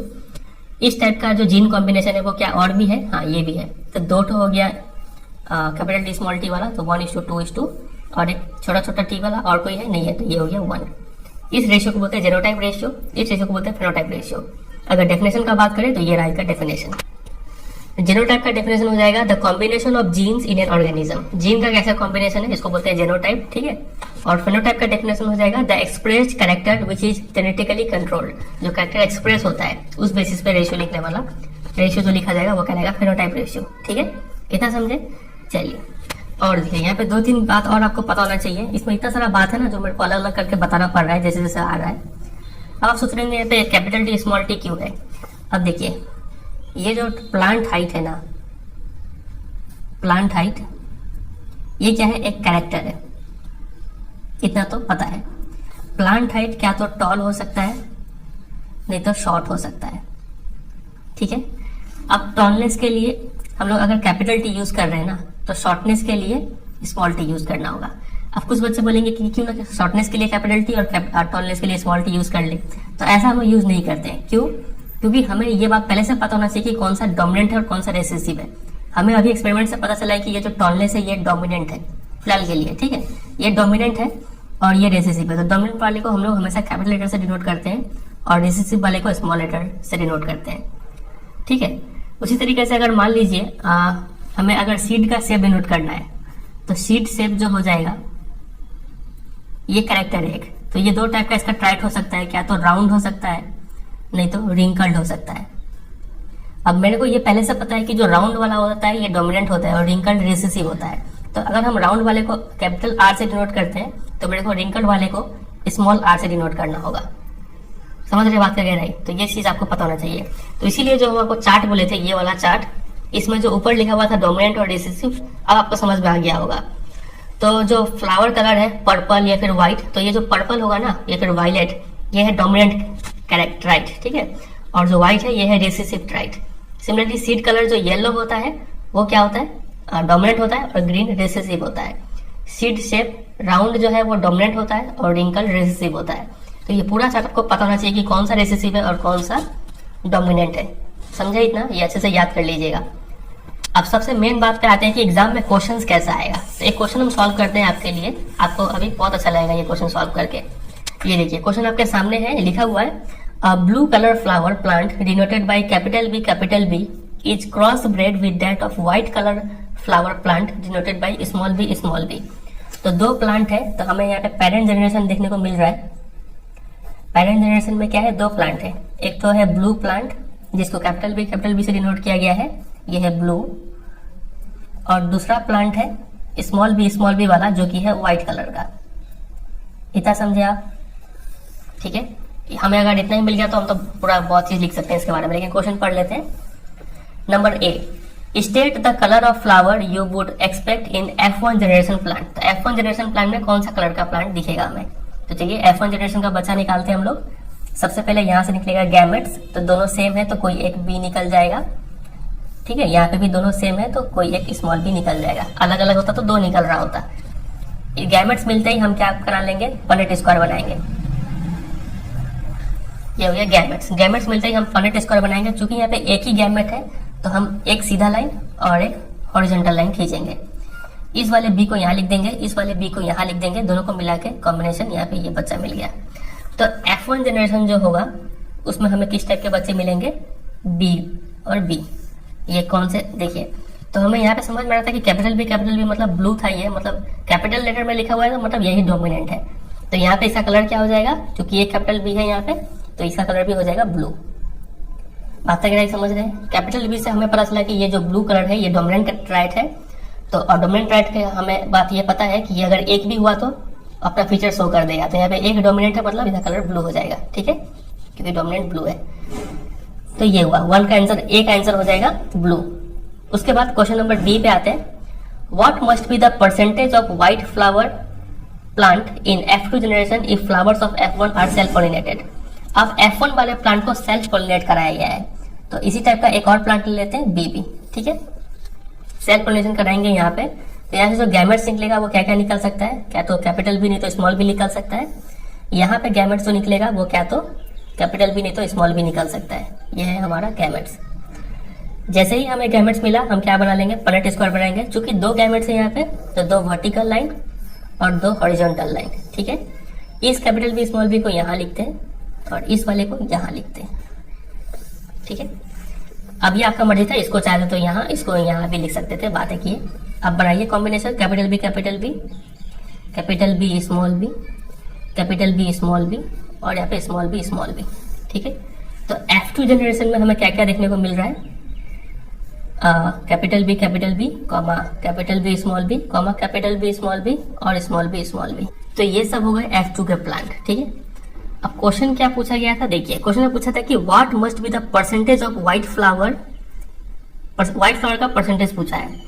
तो हमें पता है ये है ब्लू, ये है ब्लू, ये है ब्लू और ये है व्हाइट, ठीक है, क्योंकि ये स्मॉल बी व्हाइट था, ठीक है। तो ये तो हो गया ब्लू ब्लू ब्लू और ये व्हाइट, लिख नहीं रहे, ठीक है। तो देखिए इसका परसेंटेज निकालना है, तो 4 परसेंटेज कैसे निकालते हैं, इसका परसेंटेज निकालना है तो इसका वैल्यू कितना है, टोटल है 4 में से एक व्हाइट है तो 1/4 इंटू 100, ठीक है। 1 है और टोटल है 4 और इंटू 100 करेंगे तो परसेंटेज में कन्वर्ट होगा, तो ये आएगा 25%, ठीक है। या फिर आप ऐसे भी, ये आपको कैलकुलेशन नहीं दिखाना है, एग्जाम में सिर्फ 25% लिख देंगे डायरेक्टली तो हो जाएगा। ऐसे भी आपको समझ में आ रहा है कि ये पूरा 100% है, 100% में से एक चौथाई मतलब 25% इतना है। अगर आपसे कोई पूछे कि ब्लू वाले का परसेंटेज बताओ तो ब्लू वाले कितना है, 1 2 3, तो 3 आउट ऑफ टोटल कितना है 4 और परसेंटेज निकालने के लिए इंटू 100 करेंगे, सॉल्व करेंगे तो 75% आ जाएगा, ठीक है। तो परसेंटेज के ऊपर क्वेश्चन आता है। कोई यहाँ पे जीनोटाइप रेशियो पूछे, फिनोटाइप रेशियो बोले तो जीनोटाइप रेशियो जीन के बेसिस पे रेशियो जाएगा तो 1:, ये सेम है तो 2:1 जीनोटाइप रेशियो। फिनोटाइप रेशियो कोई पूछे तो तीनों ब्लू है तो 3 और एक तो व्हाइट है तो 1, ये हो गया फिनोटाइप रेशियो, ठीक। तो फिलहाल यहाँ पे सिर्फ हमें ये पूछा था 25% इसका आंसर होगा बी का। क्वेश्चन नंबर सी देखिए, state the expected ratio of the genotypes BB and capital B small B in the F2 progeny. तो हमें बीबी इस टू ये वाले बीबी का रेशियो बताना है। तो ये बीबी कितना है, यहाँ पे एक ही ठो है और ये बीबी कितना है, यहाँ पे 2 ठो है, तो ये हो गया रेशियो इसका, ठीक है। तो सी का आंसर ये हो गया। तो इस टाइप का ही क्वेश्चन मैक्सिमम आता है, ठीक है। इस चैप्टर से ये मेन क्वेश्चन बनता है, तो ये क्वेश्चन अगर सॉल्व कर लेंगे तो काम बनेगा आपका। अच्छा, एक बात यहाँ पे और है, अगर आपसे कोई पूछे, मान लीजिए F1 में ही कोई पूछे कि यहाँ पे बताओ जीनोटाइप क्या है, तो जीनोटाइप यहाँ पे दोनों ही बीबी, तो रेशियो में कैसे लिखेंगे, रेशियो में लिखना तो मुश्किल हो जाएगा। तो हम लोग यहाँ पे जीनोटाइप के लिए क्या कर देंगे, जीनोटाइप के लिए लिखेंगे कि ऑल आर बीबी, ठीक है, ये जीनोटाइप है। और अगर कोई आपसे फेनोटाइप पूछे तो फेनोटाइप के लिए क्या लिखेंगे, ऑल आर फीचर क्या है ब्लू, तो ऑल आर ब्लू ऐसे लिख देंगे वर्ड में, ठीक है। ये हो गया जीनोटाइप फेनोटाइप, और इस केस में हमें ऐसे ही रेशियो के रूप में लिखना होगा। तो ये बात है। एक और क्वेश्चन आपसे ऐसे पूछा जा सकता है कि state the type of plant not found in F1 generation but appeared in F2 generation. Like ऐसा प्लांट बताओ जो F1 में नहीं था लेकिन F2 में देखने को मिला। तो यहाँ पे ब्लू था, ब्लू, यहाँ पे एक व्हाइट देखने को मिल गया, तो इसका आंसर हो जाएगा व्हाइट है जो F1 में नहीं दिखा था लेकिन F2 में दिखा था, तो इसका आंसर हो जाएगा व्हाइट फ्लावर प्लांट। फिर पूछेंगे कि give reason for the same, क्यों ये यहाँ पे नहीं दिखा और यहाँ पे दिखा, तो इसका रीजन ये होगा कि जो व्हाइट कलर है ये क्या है, एक रेसेसिव ट्राइट है जो F1 में एक्सप्रेस नहीं होता है, ठीक है। ये F2 में एक्सप्रेस होता है आफ्टर सेल पॉलिनेशन, ठीक है। लैंग्वेज में ऐसे लिखेंगे, white trait is a recessive trait which was not expressed in the F1 generation. The recessive trait get expressed in the F2 generation after cell pollination. ये इतना बात लिख देना है आपको, ठीक है। एक बात और यहाँ पे ये देखिए, ये जो कैपिटल बी है, हमें पता है इसको हम क्या बोलते हैं, होमोजाइगस बोलते हैं, इसको भी होमोजाइगस बोलेंगे, इसको हेट्रोजाइगस बोलेंगे, है ना। अब देखिए ये कैपिटल बी को एक और टर्म से जानते हैं, इसको हम लोग बोल सकते हैं प्योर डोमिनेंट वेराइटी, इसको बोल सकते हैं प्योर रेसेसिव वेराइटी, क्योंकि ये रेसेसिव है और प्योर है मतलब दोनों सेम टाइप का यहाँ पे जीन प्रेजेंट है। इसको हम लोग इम्प्योर वेराइटी बोलेंगे सिर्फ, ठीक है। ये बात आपको पता होना चाहिए। और साथ साथ देखिए जो डोमिनेंट होता है, जब हम प्योर को क्रॉस करवाते हैं, प्योर डोमिनेंट और प्योर रेसेसिव को क्रॉस कराते हैं, तो फर्स्ट जनरेशन में हमें जो डोमिनेंट वाला है वही गुण देखने को मिलता है, समझ रहे। मान लीजिए हमें पता नहीं होता कि ये जो ब्लू है ये डोमिनेंट है, मान लीजिए पता नहीं होता, और ये व्हाइट जो है वो रेसेसिव है, ये मान लीजिए पता नहीं होता, और हम जब क्रॉस करवाते हैं और देखते हैं कि F1 में ब्लू देखने को मिल रहा है, तब हम बोल पाते कि जो ब्लू वाला था यही डोमिनेंट था, समझ रहे। चलिए, तो इसके ऊपर यहाँ पे एक क्वेश्चन दिया हुआ है, ये देखिए, work out which trait would be considered dominant and which one is recessive in figure 9.4। इस फिगर में आपको देख के बताना है कि कौन सा डोमिनेंट ट्राइट है, पर्पल कलर या फिर वायलेट कलर या फिर व्हाइट कलर, कौन सा डोमिनेंट है। तो ये है पेरेंट जनरेशन जिसमें नॉर्मली प्योर वैरायटी लिया जाता है, ठीक है। दोनों को जब क्रॉस कराया गया तो हमें F1 जनरेशन मिल गया।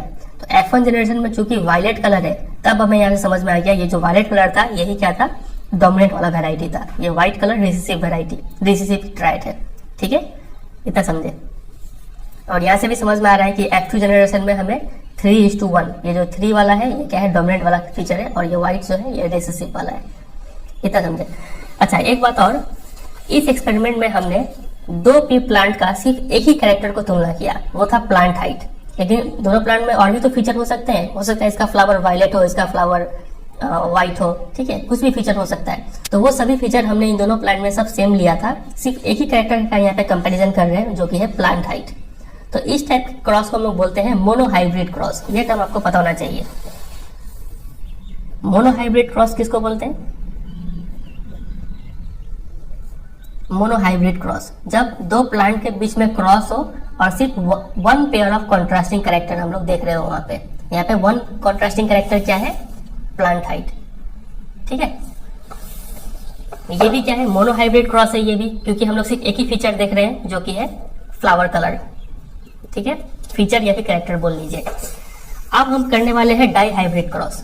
डाई हाइब्रिड क्रॉस क्या होता है? इसमें भी हम लोग 2 प्लांट का क्रॉस कराएंगे इसी तरीके से, लेकिन हम यहाँ पे 2 फीचर को साथ साथ में स्टडी कर रहे होंगे। तो यहाँ पे लिखा हुआ है डाई हाइब्रिड क्रॉस का definition, a cross between 2 plants having 2 pairs of contrasting characters is called dihybrid cross. समझ में आ गया ये? चलिए इसको और थोड़ा डिटेल में देखते हैं, पढ़ते हैं यहीं से line by line. What happens when P plants showing 2 different characteristics rather than just one are bred with each other? अब हम 2 P प्लांट लेंगे, दोनों में अलग अलग 2 कैरेक्टरिस्टिक्स होंगे। तो देखिए यहाँ पे लिखा हुआ है कि what do the progeny of a tall plant with round seeds and a short plant with wrinkled seeds look like? अब यहाँ पे 2 प्लांट लेंगे हम, एक जो है टॉल विथ राउंड सीड्स और दूसरा प्लांट में शॉर्ट प्लांट है लेकिन रिंकल सीड है। और हमें तो पता है कि जो टॉलनेस और राउंडनेस है ये दोनों क्या है? डोमिनेंट ट्राइट है, और शॉर्टनेस और रिंकल्ड सीड ये क्या है? रेसेसिव ट्राइट है। उस चार्ट से हमने याद कर रखा है। तो हम यहाँ पे जब लिख रहे होंगे तो क्या लिखेंगे? पेरेंट जनरेशन लिखेंगे यहाँ पे पेरेंटल जनरेशन। पेरेंटल जनरेशन में दोनों प्लांट है, एक तो टॉल और राउंड। तो टॉलनेस के लिए कैपिटल T और राउंडनेस के लिए कैपिटल R यूज करेंगे, ठीक है, ये बात समझ में आया। और क्रॉस करा रहे हैं उसका short plant with wrinkled seeds, wrinkled round के लिए कैपिटल R, तो रिंकल्ड के लिए स्मॉल r, इतना समझे। चलिए दोनों को जब क्रॉस कराएंगे तो ऐसे क्या निकलेगा? गैमेट्स निकलेगा, यहाँ से भी गैमेट्स निकलेगा। गैमेट्स मतलब फ्लावर के केस में कौन सा गैमेट होता है? पोलन ग्रेन और एग सेल। तो यहाँ पे देखिए, यहाँ तो पोलन ग्रेन में क्या तो ये और ये निकल सकता है एक साथ में, क्योंकि यहाँ पे 2 कैरेक्टर देख रहे हैं तो दोनों कैरेक्टर पोलन ग्रेन में निकलेगा। तो क्या तो ये निकल सकता है कैपिटल T स्मॉल r, ठीक है, दोनों एक साथ ही, मतलब इस कैरेक्टर के लिए एक ठो, इस कैरेक्टर के लिए एक ठो, या फिर और कुछ कॉम्बिनेशन बनेगा क्या? ये T ये R तो सेम ही रहेगा, ले देके ये T ये R करेंगे तो भी सेम रहेगा। किसी भी कॉम्बिनेशन ट्राई कीजिए दोनों का मिला के, तो यही बनना है, ठीक है। यहाँ पे अगर देखें तो ये T और ये R क्या तो एक साथ निकल सकता है, या फिर ये T और ये R सेम ही रहेगा, ये T ये R सेम ही रहेगा, ये T ये R सेम ही रहेगा। तो चारों केस में एक ही निकल रहा है तो ऐसे ही रहेगा ये, ठीक है। तो ऐसे करके 2 लिखेंगे गैमेट्स। अब यहाँ पे एक गैमेट, यहाँ पे एक गैमेट, तो हमें पता है जब पुनेट स्क्वायर बनाएंगे तो एक लाइन और एक हॉरिजॉन्टल लाइन, यहाँ पे लिखेंगे कैपिटल T स्मॉल r, यहाँ पे लिखेंगे स्मॉल t स्मॉल r। दोनों को मिला के कॉम्बिनेशन लिखिए। तो कॉम्बिनेशन लिखने का तरीका क्या होता है? पहले T वाले का लिख लीजिए तो कैपिटल पहले स्मॉल छोटा, फिर R वाले का लिखिए तो R पहले कैपिटल R बड़ा, फिर छोटा r बाद में, ठीक है। तो F1 जनरेशन के जो बच्चे होंगे उन सबका फीचर यही होगा। तो F1 जनरेशन में जितने भी बच्चे हो सबका यही फीचर होगा, T T R R। समझे इतना? मतलब इनका कैरेक्टर क्या निकल के आ गया? जो दिखेगा वो दिखेगा tall round, tall plant with round seeds. तो इसका मतलब F1 में चूंकि ये टॉल और राउंड दिख रहा है और यहाँ पे ये प्योर डोमिनेंट था और ये प्योर रेसेसिव था, तो इससे हम कंक्लूड कर सकते हैं कि जो टॉलनेस और राउंडनेस है ये दोनों क्या है?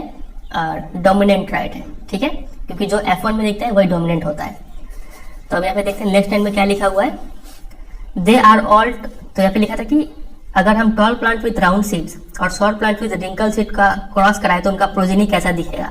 तो हमें प्रोजेनी कैसा दिखा F1 जनरेशन में, टॉल और राउंड दिखा। तो उसी बात को यहाँ पे सिंपली एक लाइन में लिख दिया है, they are all tall and have round seeds. लेकिन इस एक लाइन को समझने के लिए हमें कितना मेहनत करना पड़ा। चलिए खैर जो भी हो, टॉलनेस एंड राउंडनेस आर दस डोमिनेंट ट्राइट्स। तो ये हमने समझ लिया कि टॉलनेस और राउंडनेस जो है ये क्या है, डोमिनेंट ट्राइट है। ऐसे समझ में आया हमें, ठीक है।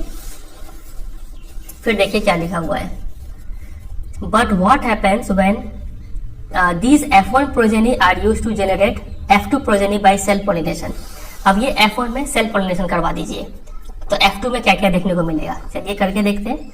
तो एक ऐसा ही सेम टाइप का प्लांट ले लेते हैं, कैपिटल T स्मॉल t और कैपिटल R स्मॉल r, दोनों को क्रॉस कराएंगे। तो सबसे पहले तो आप यहाँ पे गैमेट्स निकालिए, यहाँ पे गैमेट्स निकालिए। अब यहाँ पे क्या क्या कॉम्बिनेशन बनेगा देखिए।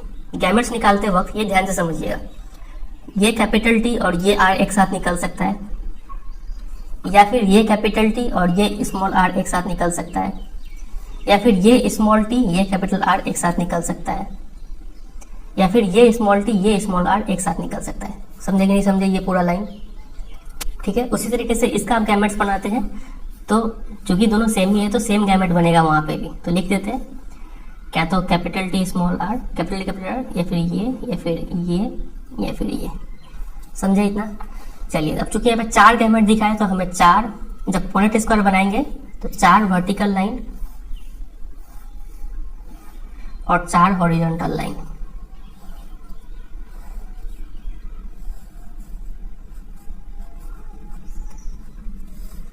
ठीक है, अब लिख लेते हैं इस चारों को यहाँ पे TR TR TR TR। इन चारों को यहाँ पे लिख लेते हैं TR TR TR और ये T ये R। ठीक है, ये खाली रह जाता है। अब दोनों को मिला के कॉम्बिनेशन लिखते जाइए।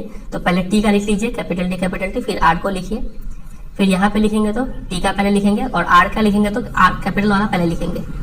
ठीक है, फिर इसका लिखते हैं T T R R, फिर इसका लिखेंगे तो capital T small t capital R small r। समझ में आ रहा है। फिर यहाँ पे देखिए capital T capital R small r, ऐसे पूरा भर लेंगे।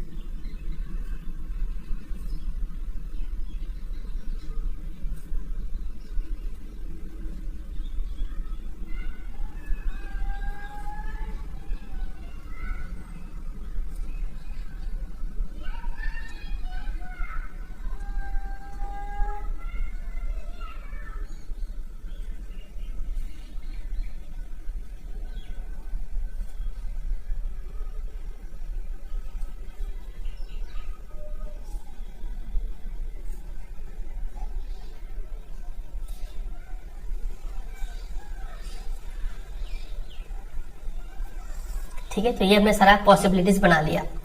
तो F2 जनरेशन में हमें इतने सारे देखने को मिलेंगे। तो यही हमारा बन गया F2 जनरेशन। ठीक है, ये सारा चीज हमें देखने को मिलेगा। तो कौन सा टाइप का प्लांट हमें देखने को मिल रहा है।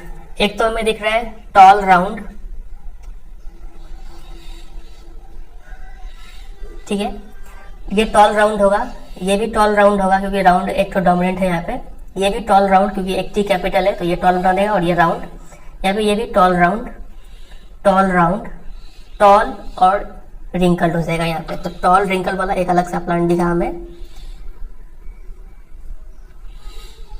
और क्या देखने को मिल रहा है, टॉल रिंकल्ड, फिर यहाँ पे लिखा टॉल राउंड, हमने लिख लिया है। ये भी tall wrinkled, tall round short round, तो ये अलग सा दिखा हमें।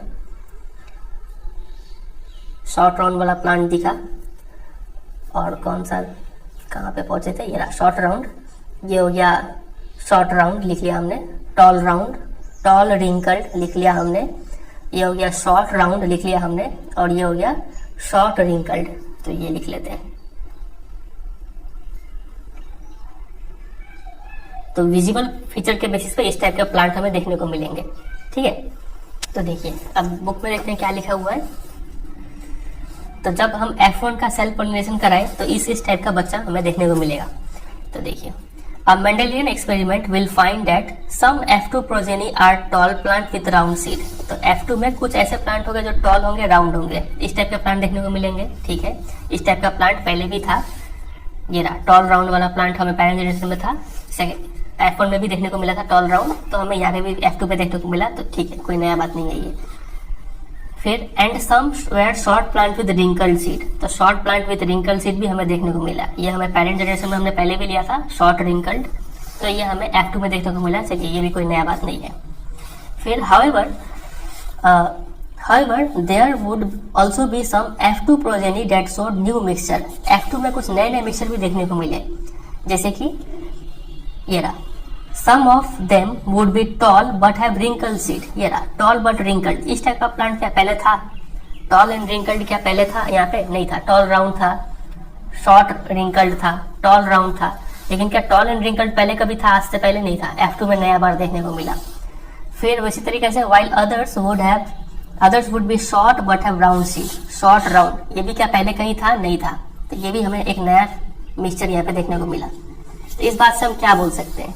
इस बात से हमें यह समझ में आता है कि दस टॉल या फिर शॉर्ट ट्राइट और राउंड या फिर रिंकल ट्राइट आर इनडिपेंडेंटली इनहेरिटेड, ये इंडिपेंडेंट है, ऐसा नहीं है कि टॉल के साथ राउंडनेस जाएगा या फिर टॉल के साथ रिंकल जाएगा, ये अपना फॉलो करेगा, ये अपना फॉलो करेगा, जो भी जिसके साथ मिक्सचर हो जाए, समझ रहे हैं? मतलब जो ट्राइट है वो क्या है? इंडिपेंडेंटली इनहेरिटेड होते हैं।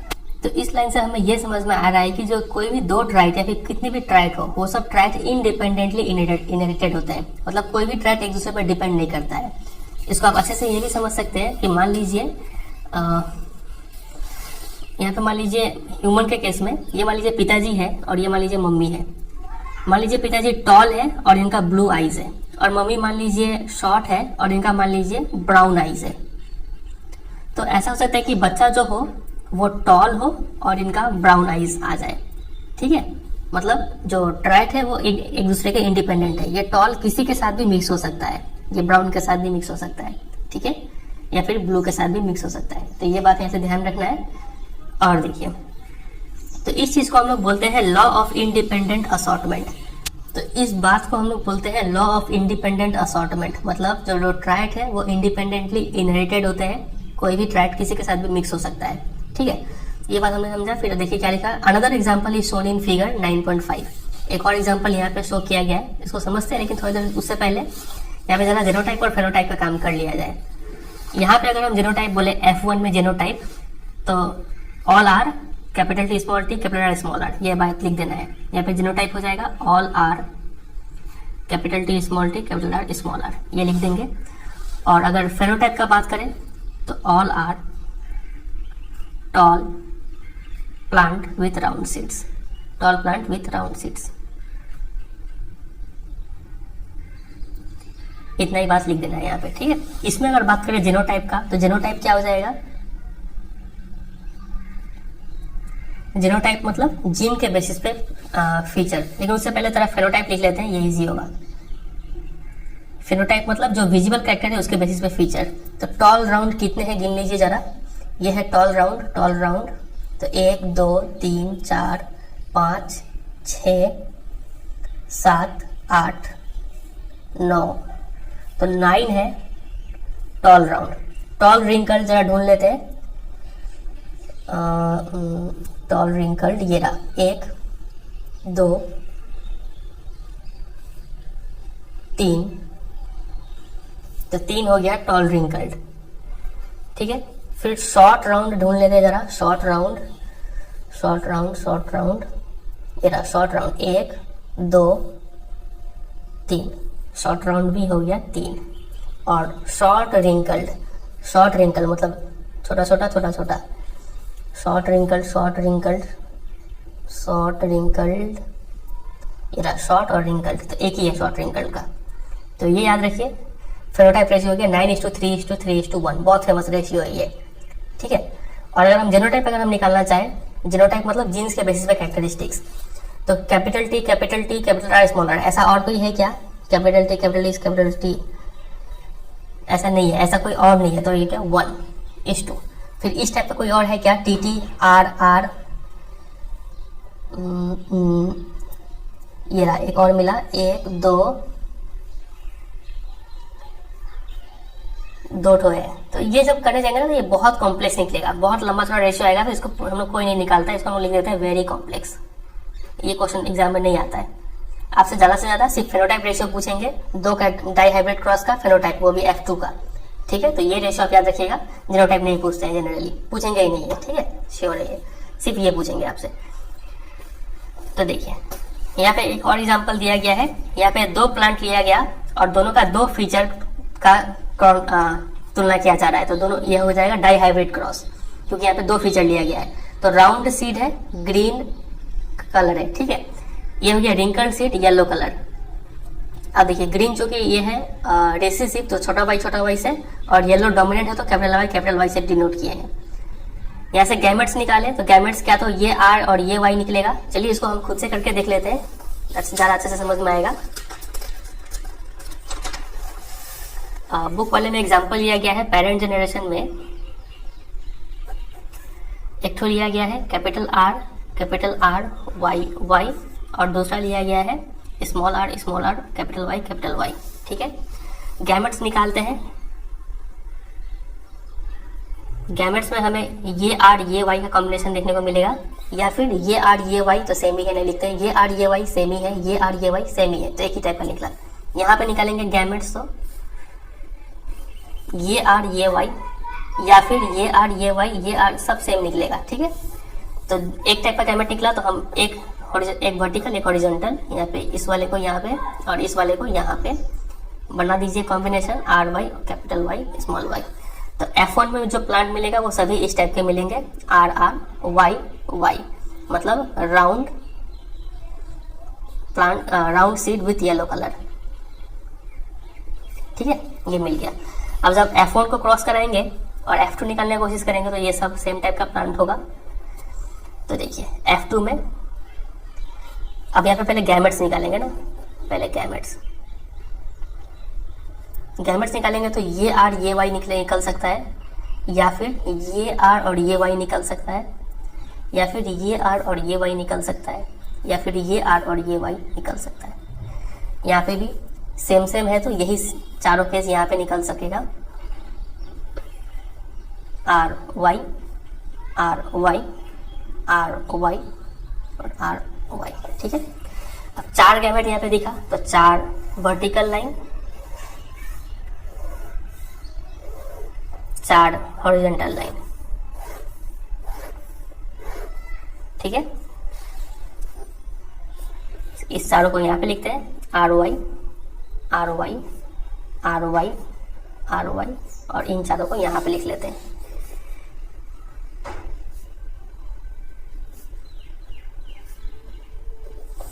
बनाइए कॉम्बिनेशन आर वाई वाई, फिर ये आर ये वाई, हमेशा कैपिटल आगे लिखते हैं, फिर छोटा बाद में, कैपिटल आगे छोटा बाद में, फिर दोनों कैपिटल है, फिर R Y Y R Y Y R Y Y.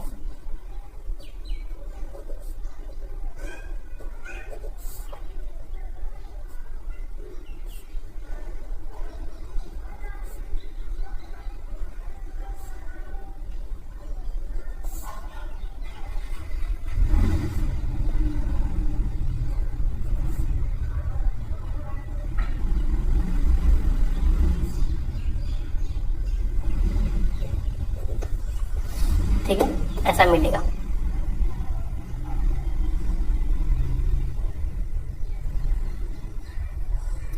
तो यहाँ पे भी देखिए ये हमें ये कौन सा फीचर शो करेगा, राउंड येलो।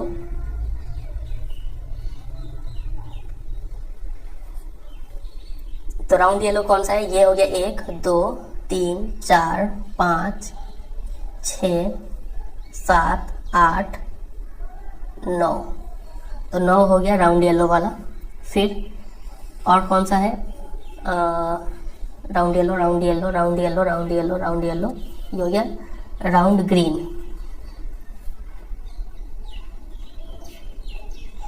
राउंड ग्रीन कितना शो करेगा, तो 1 राउंड ग्रीन, ये रहा 2 राउंड ग्रीन 2, ये रहा 3, तो राउंड ग्रीन हो गए 3।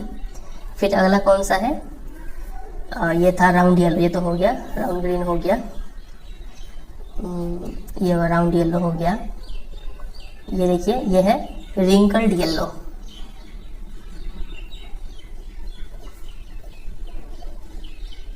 रिंकल्ड येलो कितना है, ये 1, ये 2, 3, रिंकल्ड येलो भी 3, और लास्ट वाला तो ये यही मिलता है हमें। ये हो जाएगा कौन सा हो जाएगा, ये रिंकल्ड और ग्रीन।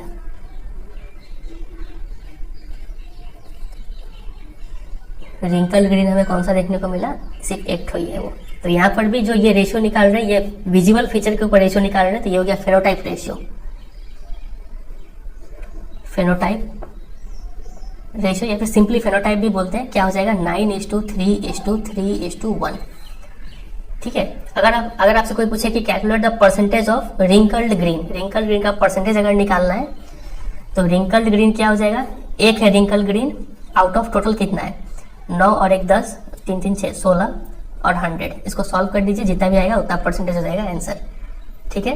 कोई आपसे पूछा कि राउंड ग्रीन का परसेंटेज बताओ, तो राउंड ग्रीन कितना है 3, आउट ऑफ टोटल 16, और परसेंटेज निकालने के लिए into 100।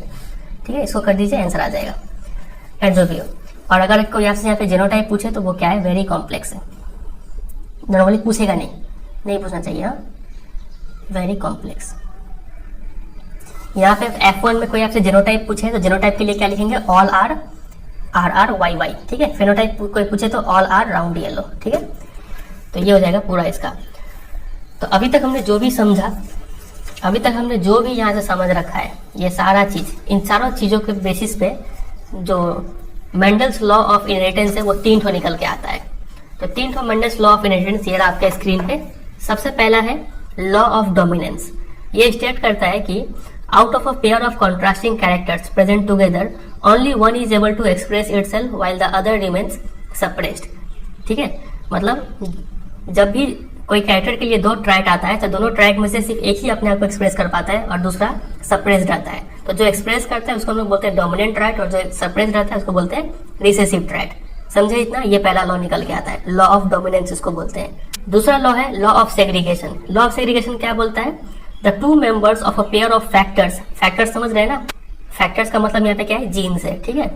The 2 members of a pair of factors या फिर jeans separate during the formation of gametes। तो देखिए आप यहाँ से भी समझ सकते हैं कि किसी भी कैरेक्टर के लिए 2 जीन होते हैं। यहाँ पे कैरेक्टर क्या है, राउंडनेस या फिर सीड शेप के लिए 2 जीन है। तो ये दोनों में से दोनों सेपरेट हो जाते हैं गैमेट फॉर्मेशन के टाइम में। आप यहाँ पे देखिए, यहाँ पे अच्छे से समझ पाएंगे आप, ये दोनों में से एक ही निकला, सेपरेट हो गया, ये दोनों में से कोई एक ही निकला। यहाँ पर भी इस दोनों आर में से सिर्फ एक ही आर निकला, और इस दोनों वाई में से सिर्फ एक ही वाई निकला।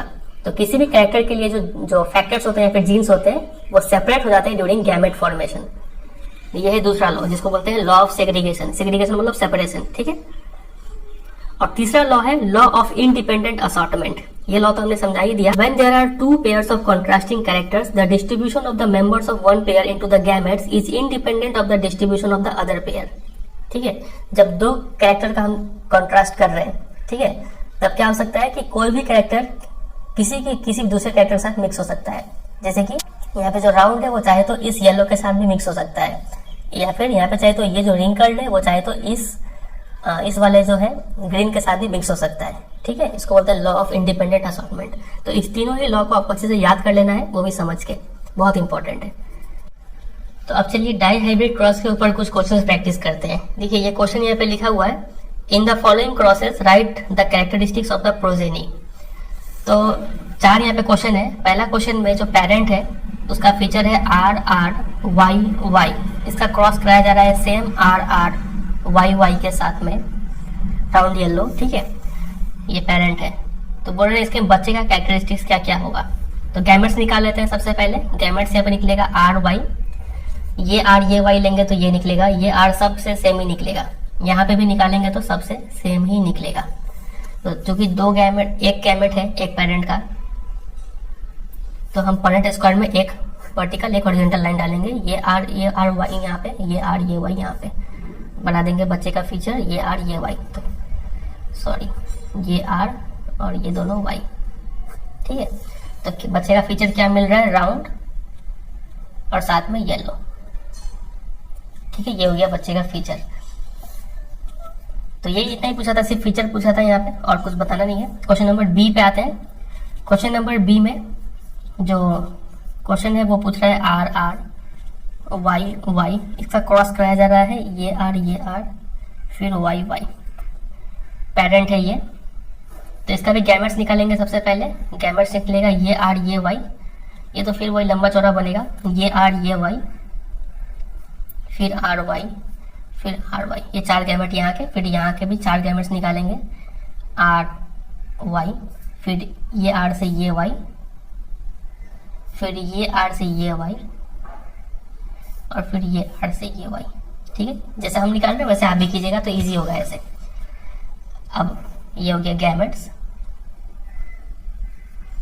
ये था F1 जनरेशन, यहाँ पे भी F1 जनरेशन में फिर वही लंबा चौड़ा टेबल बनाना पड़ जाएगा। 4 गैमेट है तो 4 वर्टिकल फिर 4 हॉरिजॉन्टल, ये आप खुद से कर लीजिएगा। ठीक है, और उसके बेसिस पर फीचर लिखना है, ये आपके लिए होमवर्क रहेगा, आप एक बार खुद से इसको प्रैक्टिस कीजिएगा। हम क्वेश्चन नंबर सी करते हैं।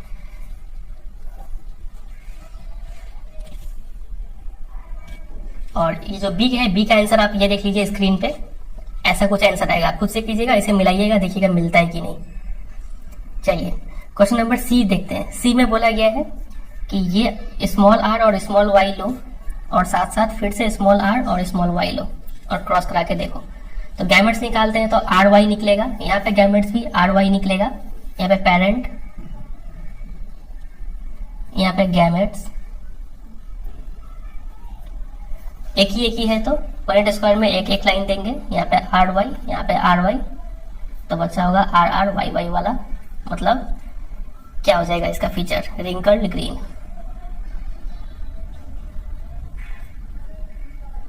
ठीक है, सिर्फ कैरेक्टरिस्टिक लिखने बोला जा रहा है यहाँ पे। और क्वेश्चन नंबर डी देखिए, डी भी अच्छा क्वेश्चन है। डी में लिखा हुआ है कि ये आर और ये वाई लो और साथ साथ ये आर ये वाई लो। तो ये भी इजी है, उसी टाइप का है। यहाँ पे गैमेट निकालिए तो आर वाई निकलेगा, यहाँ पे गैमेट निकालिए तो आर वाई निकलेगा। पॉइंट स्क्वायर बनाएंगे, ये आर ये वाई यहाँ पे, ये आर ये वाई यहाँ पे, तो आर वाई वाई, तो ये निकलेगा राउंड, कैपिटल आर से राउंड हो गया और कैपिटल वाई से येलो हो गया। समझ में आया? ये हो जाएगा। यहाँ पे पेरेंट गैमेट्स F1 लिखना है बस। चलिए एक क्वेश्चन और देखिए जो अच्छा क्वेश्चन है यहाँ पे, ये study the following cross showing self pollination in F1, fill in the blank. तो देखिए पेरेंट में आर वाई वाई, फिर उधर पे आर वाई वाई क्रॉस कराया गया, तो F1 में क्या मिलेगा? तो यही तो सेम ही है। देखिए यहाँ पे बच्चे निकलेंगे, सभी बच्चे का फीचर यही होगा F1 में, आर वाई वाई। तो F1 में देखिए एक में तो ये लिख दिया गया है, दूसरा में क्वेश्चन मार्क दिया हुआ है, तो उस डैश वाले में क्या लिखेंगे, यही फिर से लिख देंगे। ठीक है, हमें पता है F1 में यही दो हो जाएगा, तो क्वेश्चन मार्क का जगह यही आएगा, आर वाई वाई। चलिए तो अभी तक हमने जो भी चीज पढ़ा है उसको एक बार रिकैप करते हैं ताकि अच्छे से आपको समझ में आ जाए। सबसे पहला बात हमने देखा कि मेंडल ने गार्डन पी प्लांट है उसको यूज किया है, ये है कॉमन नेम और इसका साइंटिफिक नेम हो गया पीजम सैटिवम। ठीक है, और क्यों इन्होंने गार्डन पी प्लांट चूज किया, उसके 5 रीजन है, हमने उसको डिटेल में देखा। उसके बाद इन्होंने क्या किया, 2 पी प्लांट लिया, एक तो था टॉल और एक था शॉर्ट, दोनों को क्या करा दिया, क्रॉस, मतलब क्रॉस पोलिनेशन दोनों में करवा दिया, और क्या प्रोड्यूस किया, प्रोजेनी, मतलब ऑफ स्प्रिंग इन्होंने प्रोड्यूस किया। और देखा कि जब एक टॉल प्लांट और लंबे प्लांट को क्रॉस किया जाता है यहाँ पे, तो उनके जो बच्चे हैं जिसको हम लोग F1 या फिर फर्स्ट जनरेशन या फिर प्रोजेनी ऑफ पेरेंटल जनरेशन भी बोलते हैं, वो बच्चे में कौन सा गुण आता है, ये चीज यहाँ पे देखा गया। और देखिए यहाँ पे जो क्रॉस करवाया गया था वो सिर्फ एक कैरेक्टर को यहाँ पे कॉन्ट्रास्ट किया जा रहा है। वो कैरेक्टर क्या है, प्लांट हाइट। हम लोग बाकी कैरेक्टर जैसे कि सीड शेप हो गया और सीड कलर हो गया, ये सब चीज यहाँ पे सेम मान रहे हैं। ठीक है, सिर्फ एक कैरेक्टर को फोकस कर रहे हैं यहाँ पे। तो इस टाइप के क्रॉस को हम लोग बोलते हैं मोनो हाइब्रिड क्रॉस। तो यहाँ पे मोनो हाइब्रिड क्रॉस कराया गया है। मोनो हाइब्रिड क्रॉस का डेफिनेशन क्या होता है वो हमने देखा। फिर देखिए तो यहाँ पे पता चला कि F1 जनरेशन में कोई भी मीडियम हाइट का प्लांट नहीं देखने को मिला। जब टॉल शॉर्ट को क्रॉस करते हैं तो कोई मीडियम नहीं बनता है, सभी क्या बन गए, टॉल बन गए। तो इस चीज से क्या कंक्लूजन निकलता है, कंक्लूजन ये निकलता है कि जो प्रोजेनी है वो हमेशा दोनों पेरेंट में से किसी एक पेरेंट का ही कैरेक्टर पिकअप करते हैं, ना कि दोनों का मिक्सचर। ठीक है, चलिए ये बात हमें समझ में आया। उसके बाद यहाँ पे एक सवाल आया मेंडल के मन में कि F1 के जो टॉल प्लांट है और जो पेरेंटल जनरेशन के टॉल प्लांट है क्या दोनों सेम है। इसको पता करने के लिए मेंडल ने क्या किया, इस प्लांट को सेल्फ पॉलिनेशन करवा दिया और इस प्लांट को भी अलग से सेल्फ पॉलिनेशन करवा दिया। जब इसको सेल्फ पॉलिनेशन कराया तो मतलब TT क्रॉस ऐसे एक सेम प्लांट TT ले लिया उन्होंने, ठीक है। तो यहाँ से जो गैमेट निकलेगा वो T निकलेगा, यहाँ से जो गैमेट्स निकलेगा वो क्या निकलेगा, कैपिटल T निकलेगा। तो यहाँ पे फिर से पनेट स्क्वायर बना दिया TT और जो बच्चे निकलेंगे वो कैपिटल D। तो बच्चे निकल गए टॉल, ठीक है। उसीलिए यहाँ पे लिखा हुआ था कि the progeny of the parental plant are of course all tall, ठीक है। हम बोले थे बाद में समझाएंगे, अब आपको समझ में आ गया होगा कि क्यों यहाँ पे ऑफ कोर्स लिखा हुआ है, ठीक है। लेकिन जहां तक F1 के बच्चे का बात था, जिसको हम लोग F2 या फिर सेकेंड जनरेशन बोलते हैं या फिर प्रोजेनी ऑफ F1 बोलते हैं, यहाँ पे सभी बच्चे जो है वो लंबे नहीं हुए। यहाँ पे 1/4, ठीक है, या फिर 25% जो बच्चे थे वो क्या हो गए, शॉर्ट हो गए। तो इस बात से ये समझ में आता है कि ये दोनों टॉल प्लांट एग्जैक्टली सेम नहीं थे, ठीक है। ये प्योर वैरायटी का था जिसको हम लोग होमोजाइगस बोलते हैं, लेकिन ये जो था ये इम्प्योर वैरायटी का था। इसमें कहीं ना कहीं ये शॉर्टनेस वाला जीन भी आया हुआ था, वो भले ही वो एक्सप्रेस नहीं हुआ था। समझ रहे बात वगैरह ही। क्यों, कैसे पता चल रहा है कि इसमें शॉर्टनेस वाला गुण आया था? क्योंकि जब इसे सेल्फ पॉलिनेशन कराया गया तो एक शॉर्ट बच्चा निकल गया, मतलब इसके अंदर कहीं ना कहीं शॉर्टनेस वाला जीन तो था अंदर में, ठीक है। तो ये यहाँ पे मेंडल ने कंक्लूजन दिया कि this led Mendel to propose that 2 copies of factor, Mendel ने फैक्टर बोला था, अभी इसको क्या बोला जाता है, जीन्स बोला जाता है, ठीक है। Controlling traits are present in sexually reproducing organism. उन्होंने बोला कि हर एक ट्राइड के लिए या फिर हर एक कैरेक्टर के लिए 2 जीन होता है किसी भी ऑर्गेनिज्म में, और ये दोनों जीन आइडेंटिकल हो सकते हैं, नहीं तो डिफरेंट हो सकते हैं। अगर ये दोनों जीन आइडेंटिकल हुए इस तरीके से या फिर इस तरीके से तो ये कहलाएगा होमोजाइगस, और अगर ये डिफरेंट हुए इस तरीके से तो ये कहलाएगा हेट्रोजाइगस, ठीक है। फिर हमने समझा कि डोमिनेंट ट्राइड और रिसेसिव ट्राइड क्या होता है। ऐसे ट्राइड जो कैपिटल T की तरह बिहेव करते हैं उसको बोलते हैं डोमिनेंट ट्राइड, और रिसेसिव ट्राइड जो स्मॉल t की तरह बिहेव करते हैं, ठीक है। डोमिनेंट ट्राइड को हमेशा कैपिटल लेटर से डिनोट किया जाता है और रिसेसिव को स्मॉल लेटर T से। ये चीज हमने देखा, और साथ साथ जो वो चार्ट था 7 कैरेक्टर का वो अच्छे से याद कर लेना है, और याद करना है कि पी प्लांट में कौन सा ट्राइड डोमिनेंट है और कौन सा रिसेसिव, ठीक है। तो ये था मोनो हाइब्रिड क्रॉस। फिर हमने देखा dihybrid cross. Dihybrid cross क्या होता है, ऐसा क्रॉस जिसमें 2 कैरेक्टर को कॉन्ट्रास्ट किया जाए, ठीक है। हमने क्या किया, यहाँ पे एक tall plant with round seed ले लिया और दूसरा एक short plant with wrinkled seed. हमें पता है टॉलनेस और राउंडनेस क्या है, डोमिनेंट ट्राइड है। फिर इन दोनों को क्रॉस करवा के प्रोजेनी प्रोड्यूस किया। तो इनका जो प्रोजेनी था वो क्या था, देखिए क्या था, they are all tall and have round seed. तो चूंकि F1 में हमें टॉल और राउंडनेस देखने को मिला, इससे हम बोल सकते हैं कि टॉलनेस और राउंड सीड्स ये दोनों क्या है, डोमिनेंट ट्राइड है। ये चीज हमने समझा। फिर इस F1 वाले बच्चे को सेल्फ पॉलिनेशन करवाया गया और F2 प्रोजेनी प्रोड्यूस किया गया। फिर F2 के बच्चे में हमें क्या क्या देखने को मिला, कुछ बच्चे ऐसे थे जो टॉल और राउंड सीड्स थे, कुछ ऐसे थे जो शॉर्ट और रिंकल्ड थे, फिर कुछ ऐसे थे टॉल बट रिंकल सीड, और कुछ ऐसे थे जो शॉर्ट बट राउंड सीड। तो ये दोनों हमें नया नया कॉम्बिनेशन देखने को मिला। तो इसी से मेंडल ने क्या कंक्लूड कर दिया, लॉ ऑफ इंडिपेंडेंट असॉर्टमेंट, मतलब टॉल या फिर short trait and the round and the wrinkle seed trait, ये दोनों क्या है, इंडिपेंडेंटली इनहेरिटेड होते हैं। मतलब ऐसा नहीं है कि टॉल के साथ हमेशा राउंड आएगा, टॉल के साथ चाहे तो रिंकल्ड सीड भी आ सकता है, शॉर्ट के साथ चाहे तो राउंड सीड भी आ सकता है, ठीक है। तो आपस में ये मिक्स हो सकते हैं, ये चीज हमने देखा। इसी को बोलते हैं law of independent assortment. Very very very important, directly question बन सकता है। और हम जो बना के दिखाए हैं कैसे गैमेट्स बनता है, फिर कैसे F1 जनरेशन बनता है, फिर कैसे F2 जनरेशन बनता है, वो चीज आपको प्रैक्टिस करना है, ठीक है। तो इसी के ऊपर हम एक क्वेश्चन आपको देते हैं, ये अच्छा क्वेश्चन है, इसी टाइप का क्वेश्चन मैक्सिमम पूछा जाता है। देखिए, a green stemmed rose plant denoted by capital G and a brown stemmed rose plant denoted by small g are allowed to undergo a cross with each other, ठीक है। Capital G और small जी को cross करवा दिया गया। तो यहाँ पे हमें कैपिटल जी से समझ में आ रहा है कि जो ग्रीन स्टेम्ड रोज प्लांट है ये क्या है, डोमिनेंट ट्राइड है, और ब्राउन स्टेम्ड होना ये रिसेसिव ट्राइड है। क्वेश्चन पूछा गया है number A, list your observations regarding colour of stem in F1 progeny.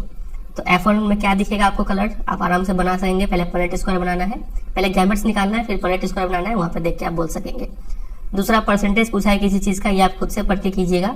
और नंबर 3 में रेशियो पूछा है इन दोनों का F2 जनरेशन में, ठीक है। आप कर लेंगे ये खुद से, करके मुझे कमेंट सेक्शन में बताइएगा। और क्वेश्चन नंबर बी देखिए, इसमें पूछा है कि based on the findings of this cross what conclusion can be drawn. जब भी आपको क्वेश्चन में कंक्लूजन वर्ड दिखे इस टाइप के क्वेश्चन में, तो आप समझ जाइएगा कि आपको यहाँ पे जो मेंडल्स लॉ ऑफ इनहेरिटेंस है, तीनों लॉ आपको लिखना है, law of dominance, law of segregation और लॉ ऑफ इंडिपेंडेंट असॉर्टमेंट। ठीक है, ये तीनों यहाँ पे लिख दीजिएगा, काम हो जाएगा। चलिए अब मूव करते हैं अगले टॉपिक पे। अगला टॉपिक है how do this traits get expressed. ये ट्राइड कैसे एक्सप्रेस करते हैं, तो इसको यहाँ पे एक एग्जाम्पल से समझाइए। देखिए, cellular DNA is the information source for making protein in the cell. इतना तो हमें पता है कि जो सेल के अंदर डीएनए होता है, इस डीएनए में ही इंफॉर्मेशन कोडेड होता है कि कैसा शरीर का प्रोटीन बनाना है, कैसे एक सिर बनेगा, 2 हाथ 2 पैर और बाकी सारा आंख कान नाक ये सब कैसा बनेगा, ये सब डीएनए में ही लिखा होता है। ठीक है, a section of DNA that provides information for one protein is called gene for that protein। और हमने थोड़ी देर पहले हमें समझा था जीन क्या होता है, तो डीएनए का ही एक स्पेसिफिक पार्ट को जीन बोलते हैं। ठीक है, तो वो जीन क्या है, इंफॉर्मेशन उसमें रहता है फॉर एक खास प्रोटीन के लिए। फॉर एग्जाम्पल मान लीजिए कान के लिए इंफॉर्मेशन होगा एक टाइप के जीन में, फिर नाक के लिए इंफॉर्मेशन होगा और दूसरे टाइप के जीन में, फिर आंख के लिए किसी और टाइप के जीन में इंफॉर्मेशन होगा। तो मतलब जीन का मतलब हमें समझ में आ रहा है कि जीन क्या है, a section of DNA. DNA का एक पार्ट है जिसमें इंफॉर्मेशन होता है किसी एक प्रोटीन को लेके। ठीक है, अब आपके मन में सवाल उठा होगा कि ये जो प्रोटीन है ये कैसे कैरेक्टर को कंट्रोल करते हैं। तो देखिए, इसको हम एग्जांपल से समझते हैं। मान लीजिए टॉनलेस को हम समझ रहे हैं। ठीक है, हमें ये बात पता है कि प्लांट के अंदर हार्मोन्स होते हैं जो उनके ग्रोथ को ट्रिगर करते हैं। ठीक है, ये हार्मोन होंगे तो प्लांट अच्छा ग्रो करेगा, अच्छे हाइट तक ग्रो करेगा, और ये हार्मोन कम होगा तो प्लांट शॉर्ट रह जाएगा। अब प्लांट में ये हार्मोन कितना बनेगा ये डिपेंड करेगा उस प्रोसेस पे, जिस प्रोसेस से ये हार्मोन बनता है, उस प्रोसेस का इफिशिएंसी पे डिपेंड करेगा। इफिशिएंसी मतलब कितने अच्छे से वो प्रोसेस हो पाता है। अब मान लीजिए कोई एक एंजाइम है प्लांट के शरीर में, अगर ये एंजाइम अच्छे से काम करता है तब ये प्रोसेस काफी अच्छा परफॉर्म होगा, तब बहुत ज्यादा हार्मोन प्रोड्यूस होगा, इस वजह से प्लांट क्या हो जाएगा, टॉल हो जाएगा। ठीक है, अब मान लीजिए इस एंजाइम के लिए जो जीन था वो जीन में थोड़ा चेंज आ गया, ऑल्टरेशन मतलब चेंज आ गया, जिस वजह से ये एंजाइम अच्छे से काम नहीं कर पाया। ये एंजाइम अच्छे से काम नहीं कर पाएगा मतलब ये प्रोसेस का एफिशिएंसी डाउन हो जाएगा। इफिशिएंसी अच्छा नहीं होगा तो प्लांट हार्मोन कम प्रोड्यूस होगा, और हार्मोन कम प्रोड्यूस होगा तो प्लांट क्या रह जाएगा, शॉर्ट रह जाएगा। तो ले देखिए, जीन ही है जो कंट्रोल कर रहा है प्लांट के कैरेक्टरिस्टिक्स को। तो इसका मतलब एक सिंगल कंक्लूजन यहाँ पे बोल सकते हैं कि thus gene control characteristics of a trait. Very very very important line है ये। ठीक है, fill in the blanks, true false कैसे भी करके एक मार्क्स का क्वेश्चन ये बन सकता है। ये बात हमने समझा। दूसरी बात पे आते हैं। ये देखिए, हमें पता है कि both parent must be contributing equally to the DNA of the progeny during sexual reproduction. Sexual reproduction के दौरान दोनों ही पेरेंट बराबर जेनेटिक मटेरियल कंट्रीब्यूट करते हैं बच्चे में। ये बात तो हमें पता है। ठीक है, हमने देखा था कि नॉर्मल ह्यूमन बॉडी में 46 क्रोमोसोम्स होते हैं, लेकिन जो गैमेट्स उनका निकलता है 23 निकलता है। तो आधे आधे क्रोमोसोम्स दोनों कंट्रीब्यूट करते हैं। This means that each pea plant must have 2 sets of all genes, one inherited from each parent। तो इसका मतलब हमें यह समझ में आ रहा है, ये हमने स्टार्टिंग में भी समझा था कि हर पी प्लांट के अंदर किसी भी एक कैरेक्टर के लिए 2 सेट ऑफ जीन्स होगा। एक आया होगा दोनों, हर एक पेरेंट से, एक पापा से और एक मम्मी से। ठीक है, अब देखिए यहाँ पे जीन से रिलेटेड एक बात लिखा गया है कि जो जीन है ना, ये सेल के अंदर प्रेजेंट होता है एक लंबे थ्रेड की तरह नहीं, बल्कि एक सेपरेट पीसेस में प्रेजेंट होता है। और हर एक पीसेस को हम लोग क्या बोलते हैं, क्रोमोसोम बोलते हैं। जैसे कि ऐसा नहीं है कि ये जो जीन है ऐसा एक लंबा धागा के रूप में प्रेजेंट होगा डीएनए की तरह। जीन क्या होता है, छोटे छोटे पीसेस में प्रेजेंट होता है, जिसको हम लोग क्या बोलते हैं, क्रोमोसोम्स बोलते हैं। अभी समझेंगे थोड़ा डिटेल में, अभी आप ये समझिए। तो ये देखिए, यहाँ से समझना इजी होगा। ये है एक कोई भी बॉडी का सेल। ठीक है, सेल के अंदर आप ये देख पा रहे हैं न्यूक्लियस, और न्यूक्लियस के अंदर आप ब्लू ब्लू कलर के जो क्रॉस टाइप स्ट्रक्चर देख रहे हैं, ये सब क्या है, क्रोमोसोम्स है। ठीक है, इसी में से एक क्रोमोसोम का डायग्राम यहाँ पे बनाया गया है डिटेल में। तो देखिए, अगर इस क्रोमोसोम का एक पार्ट को यहाँ से खोलेंगे तो आपको कुछ जूम करते करते ऐसा कुछ देखने को मिलेगा। और ये चीज ले देखिए क्या है, ये चीज हमारा डीएनए है यहाँ से यहाँ तक। ठीक है, और इस डीएनए का स्पेसिफिक पार्ट यहाँ से लेकर मान लीजिए यहाँ तक, ये क्या कहलाएगा, जीन कहलाएगा। देखिए यहाँ पे लिखा हुआ है जीन। ठीक है, इतना समझे।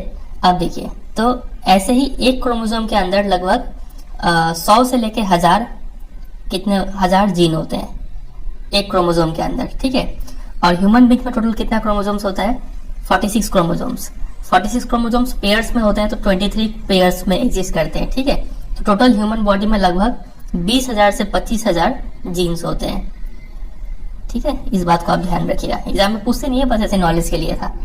अब देखिए, अभी हमने थोड़ी देर पहले पढ़ा था कि जो जीन्स होते हैं वो लॉन्ग थ्रेड के रूप में प्रेजेंट नहीं होता। ऐसा नहीं कि धागे के स्ट्रक्चर में होंगे, ऐसा एक ही धागे में सब टाइप का जीन्स होगा, ऐसा नहीं होता है।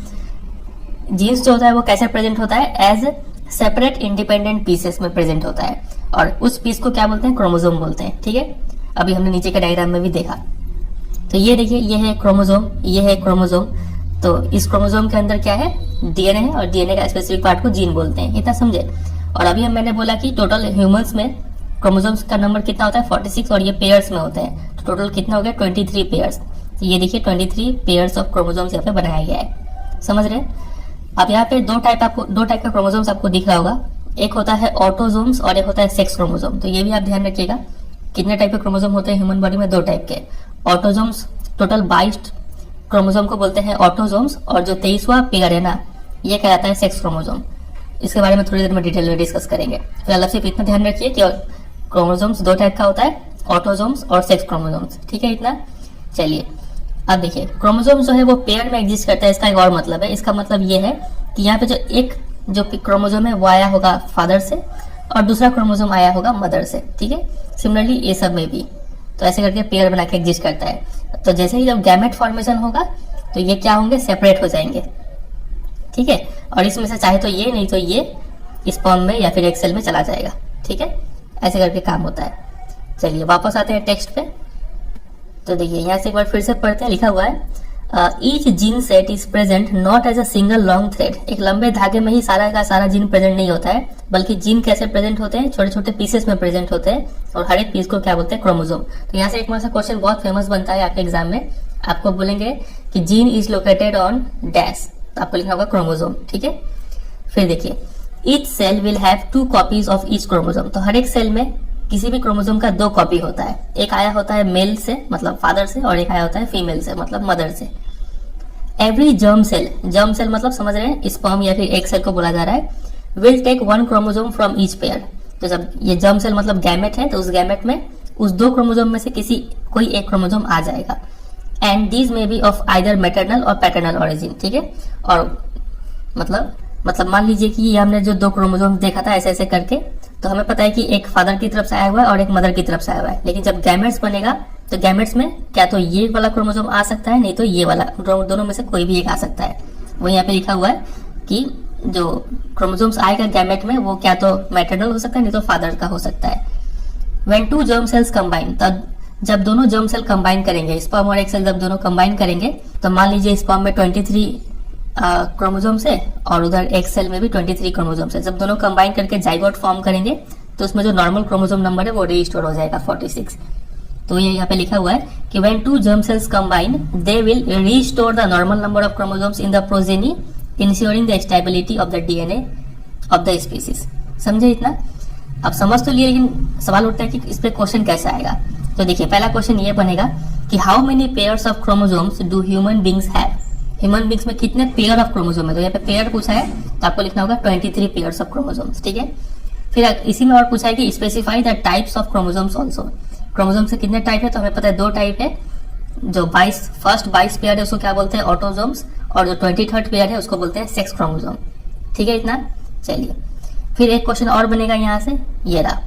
आपसे बोलेंगे कि how is the equal genetic contribution of male and female parents insured in the progeny.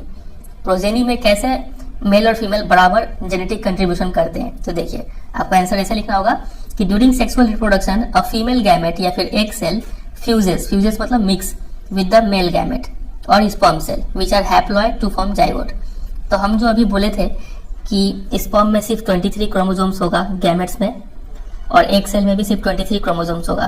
तो ये चूंकि आधे हैं तो इनको हम लोग हैप्लॉइड भी बोलते हैं।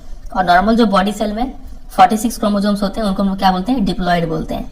तो ये टर्म आप याद रखिएगा। ठीक है, तो यहाँ पे लिखा हुआ है एक सेल और स्पर्म सेल दोनों क्या है, हैप्लॉइड है, और दोनों मिलकर जाइगोट फॉर्म करते हैं। Zygote is diploid which contains 23 chromosomes from mother and 23 from father. तो जाइगोट जो है वो डिप्लॉइड हो जाएगा क्योंकि उसमें 23 मिलकर 46 हो जा रहा है। In this way equal genetic contribution of male and female parents is insured in the progeny. ठीक है, तो ये आंसर आपको लिखना होगा यहाँ पे। बहुत फेमस क्वेश्चन है ये।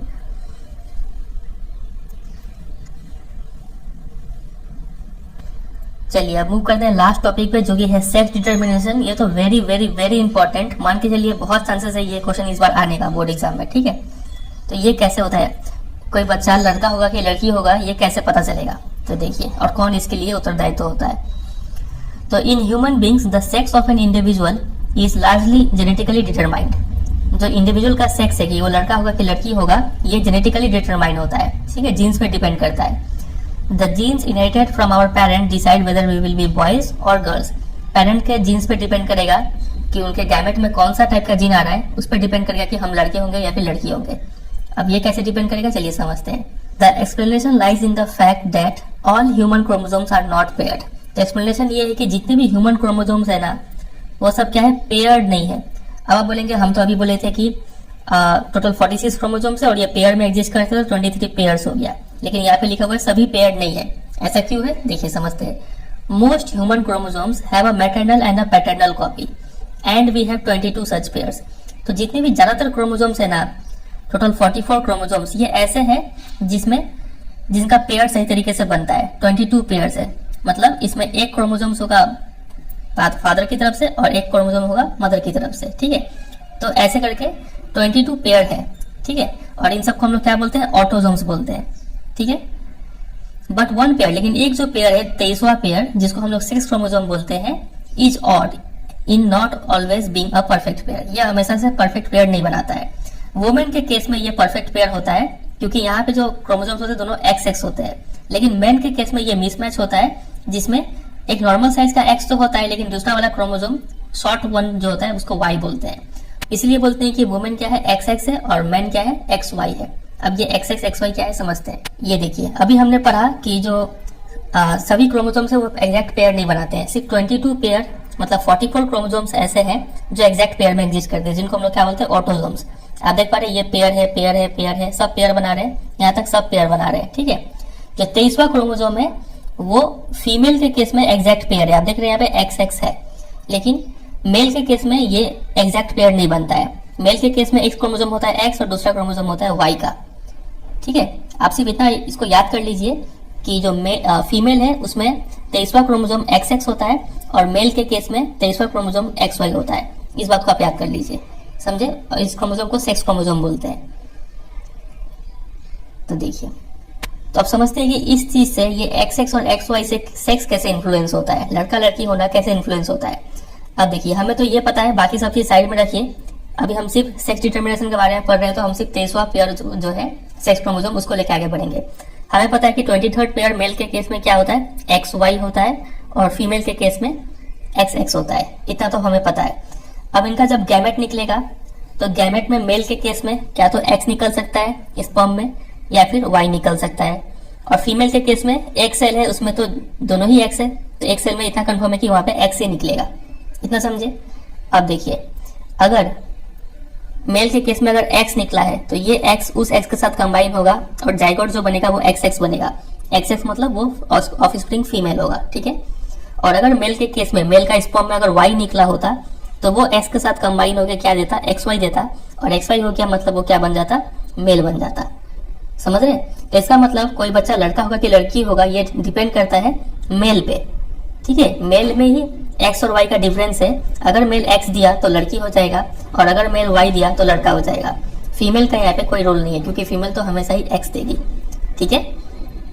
चलिए यहाँ पे पढ़ लेते हैं, एक बार क्या लिखा हुआ है।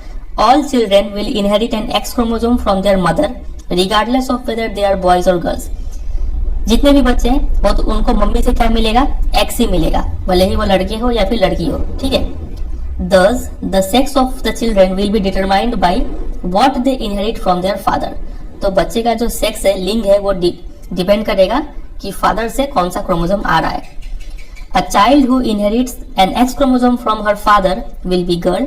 तो ऐसा बच्चा जो फादर से X क्रोमोसोम ले रहा है तो वो लड़की होगा, और ऐसा बच्चा जो फादर से Y क्रोमोसोम ले रहा है वो क्या होगा, लड़का होगा, ठीक है। समझ में आ गया। तो इसको देखिए, आपको तैयार क्या करना है।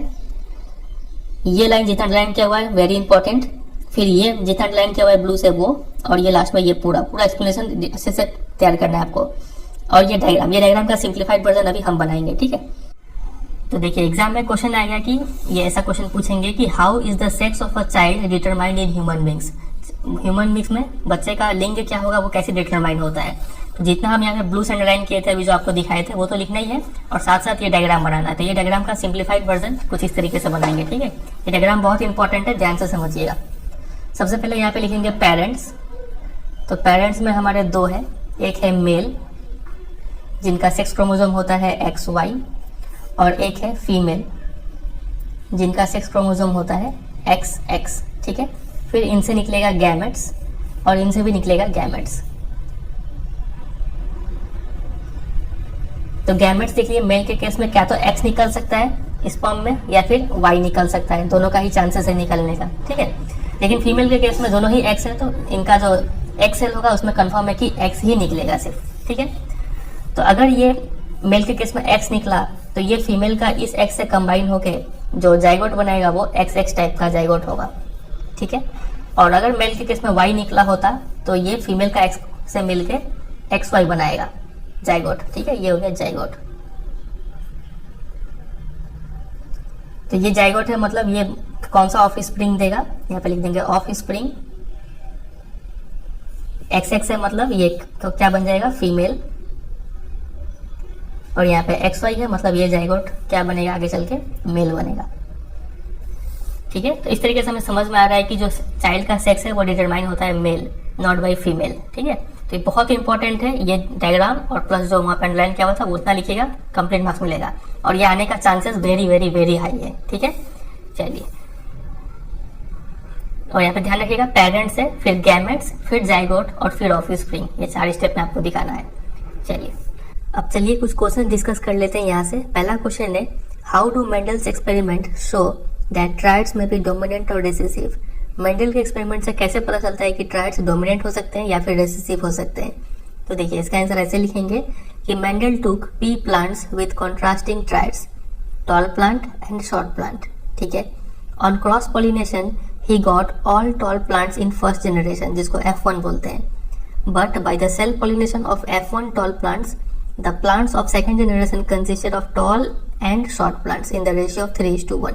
तो F1 में हमें सिर्फ टॉल देखने को मिला, लेकिन जब F1 वाले टॉल प्लांट को सेल्फ पॉलिनेशन कराया गया तो जो सेकंड जनरेशन में हमें शॉर्ट प्लांट भी दिख गया, ठीक है। और टॉल और शॉर्ट का रेशियो था 3:1, जिसको हम लोग फेनोटाइप रेशियो बोलते हैं। तो on the basis of this experiment the triads that appeared in first generation were called dominant. जो फर्स्ट जनरेशन में हमें ट्राइड दिखा उसको डोमिनेंट ट्राइड बोल देंगे, and the triads that did not appear were called recessive. और जो tried जो नहीं दिखा फर्स्ट जनरेशन में जो था शॉर्टनेस, वो हो जाएगा रिसेसिव ट्राइड, ठीक है। ये आंसर आपको तैयार कर लेना है, बहुत इंपॉर्टेंट है ये। चलिए दूसरे क्वेश्चन में मूव करते हैं। How do Mendel's experiment show that traits are inherited independently. Mendel के एक्सपेरिमेंट से कैसे पता चलता है कि जो ट्राइड्स है वो एक दूसरे के इंडिपेंडेंट होते हैं और किसी भी तरह से मिक्स हो सकते हैं। तो देखिए इसका आंसर ये लिखेंगे, when a P plant having round green seeds. देखिए यहाँ पे ऐसा पी प्लांट है जिसका राउंड है और ग्रीन सीड है, दो कैरेक्टर लिया जा रहा है। is crossed with a pea plant having wrinkled yellow seeds in F1 generation, all the plants have round yellow seeds, ठीक है। F1 जनरेशन में पाया गया कि सभी प्लांट का राउंड और येलो सीड्स है क्योंकि ये डोमिनेंट ट्राइड है। But in the F2 generation 2 new traits that is round yellow and wrinkle green appear.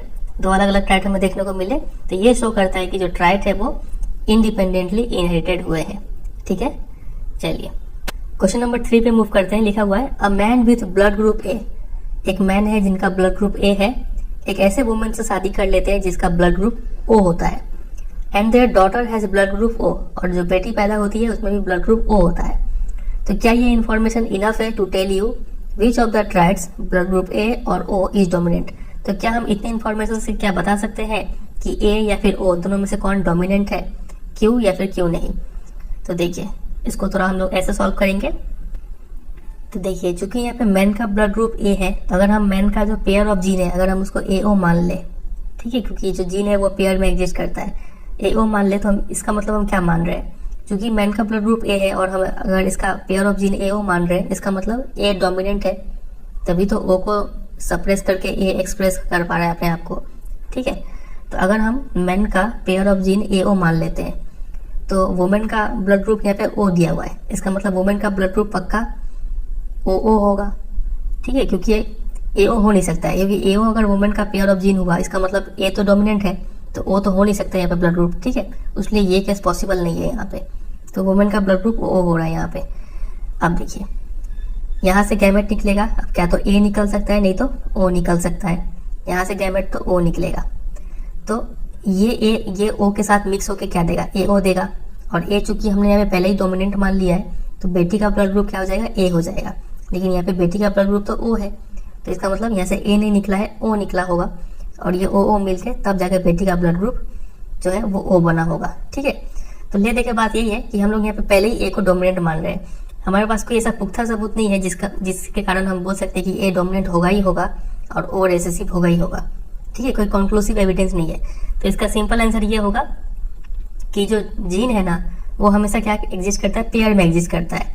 यहाँ पे सिर्फ ब्लड ग्रुप ए बताया गया है, अगर ये बता देता है कि यहाँ पे ब्लड ग्रुप ए है या फिर AO है, तब हम लोग एग्जैक्टली बोल पाते कि कौन सा डोमिनेंट है कौन सा रिसेसिव है। यहाँ पे सिर्फ ब्लड ग्रुप ए बताया गया है, इसका दूसरा पेयर नहीं बताया गया है, इस वजह से हम यहाँ पे परफेक्ट आंसर नहीं दे सकते हैं। तो इसका आंसर आपको लिखना होगा कि no, the information is not enough because the blood group is determined by a pair of gene, one inherited from mother and the other from father. ठीक है, इतना बात आपको लिखना होगा यहाँ पे। चौथा क्वेश्चन है how is the sex of a child determined in human beings. ये तो बहुत फेमस क्वेश्चन है, इसका सॉल्यूशन हम पहले ही कर चुके हैं। ठीक है, चलिए अगला जो टॉपिक है इवोल्यूशन, ये इस बार के सिलेबस से हट चुका है, तो यहाँ से आपको नहीं पढ़ना है, चैप्टर यहाँ पे एंड हो जाता है। कुछ क्वेश्चन एक्सरसाइज से देख लेते हैं। तो देखिए यहाँ पे क्वेश्चन है, a Mendelian experiment consisted of breeding tall pea plant bearing violet flowers with short pea plant bearing white flower. तो दो टाइप के पी प्लांट है, एक है टॉल जिसमें वायलेट फ्लावर है और दूसरा है शॉर्ट जिसमें व्हाइट फ्लावर है। दोनों को क्रॉस करवाया गया।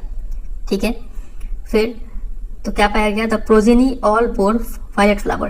तो प्रोजेनी में हमें वायलेट फ्लावर देखने को मिला। इसका मतलब जो वायलेट है वो क्या है, डोमिनेंट है, इतना हमें समझ में आ गया। But almost half of them were short, लेकिन जो आधे बच्चे थे वो शॉर्ट थे और आधे बच्चे लंबे थे। इसका मतलब जो पेरेंट थे, तो क्वेश्चन क्या पूछा देखिए, this suggest that the genetic makeup of the tall parent can be depicted as. तो ये जो टॉल पी प्लांट था उनका जेनेटिक मेकअप कैसा था, इतना तो श्योर है कि ये जो वायलेट है, सभी बच्चों में वायलेट देखने को मिला, तो वायलेट डोमिनेंट है। ठीक है, तो वायलेट के लिए 2 कैपिटल W आएगा। तो क्या तो ये हो सकता है, नहीं तो आंसर ये हो सकता है। ठीक है, अब देखिए बच्चे सभी तो लंबे नहीं हुए, कुछ शॉर्ट भी हुए, इसका मतलब पेरेंट में कुछ शॉर्टनेस वाला गुण भी होना चाहिए। ठीक है, कैपिटल T स्मॉल t होना चाहिए, ये नहीं हो सकता है, क्योंकि अगर कैपिटल T होता तो सभी बच्चे लंबे निकल जाते। तो इसका आंसर ऑप्शन नंबर C होगा।